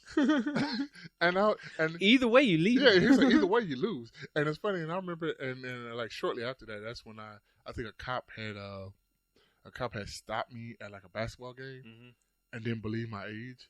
Because I was like, yeah, I'm just a sophomore. He's like, yeah, so you're a senior pretending to be a sophomore? I was like, what? He's like, you're a senior pretending to be a sophomore. He's like, sir, you're 25. Can I see your license brush? He asked me, he was like, do you go to school? I'm like, yeah, I've seen you like multiple times. Like, why are you talking to me like this? I'm like, we have locked eyes multiple times. He's like, I don't believe you. And it was just one of those situations where my dad said, you don't look like a child. He was like, you're big. He's like, you're black. And in this country, unfortunately, that's threatening. And I'm like, mind you, I'm going to school with all white kids. I'm like, that's not that bad. And I started talking to the white kids. They're like, man, you kind of fucking big, man. I'm like, yeah. Like, they would all say, man, you're fucking strong and big. I'm like, whoo, I would hate to be this. I would hate to be on the opposite end of you. There was a big black guy that went to our school. It was two black kids. One was big, and he played football for a little while. But, man, that kid could roll a blunt to save the day, man. He would be you said he could roll a blunt? Driving with one hand and be like, whoa, in the mouth and everything. And you're like, man, that's nasty, but it looks good. All right. So that was the day. But, all right, baby, let's wrap this thing up so we can go to racism plus shooting guns. Go shoot some guns. And then, obviously I got to we kind of went off topic, but I like it. I want to come back now, man. I can't not dismiss you. Appreciate it. I think all the cameras died. That is hilarious. Have we been talking that long? Yeah, we were. He's coming straight from the underground. Oh, man. What? That sucks. What? I don't know how much we lost. Oh, I was running my mouth too. Do you at least have the audio? Yeah, I got the audio. Okay, then we're good. As long as you got the audio, you be like, yep, we ran out of tape.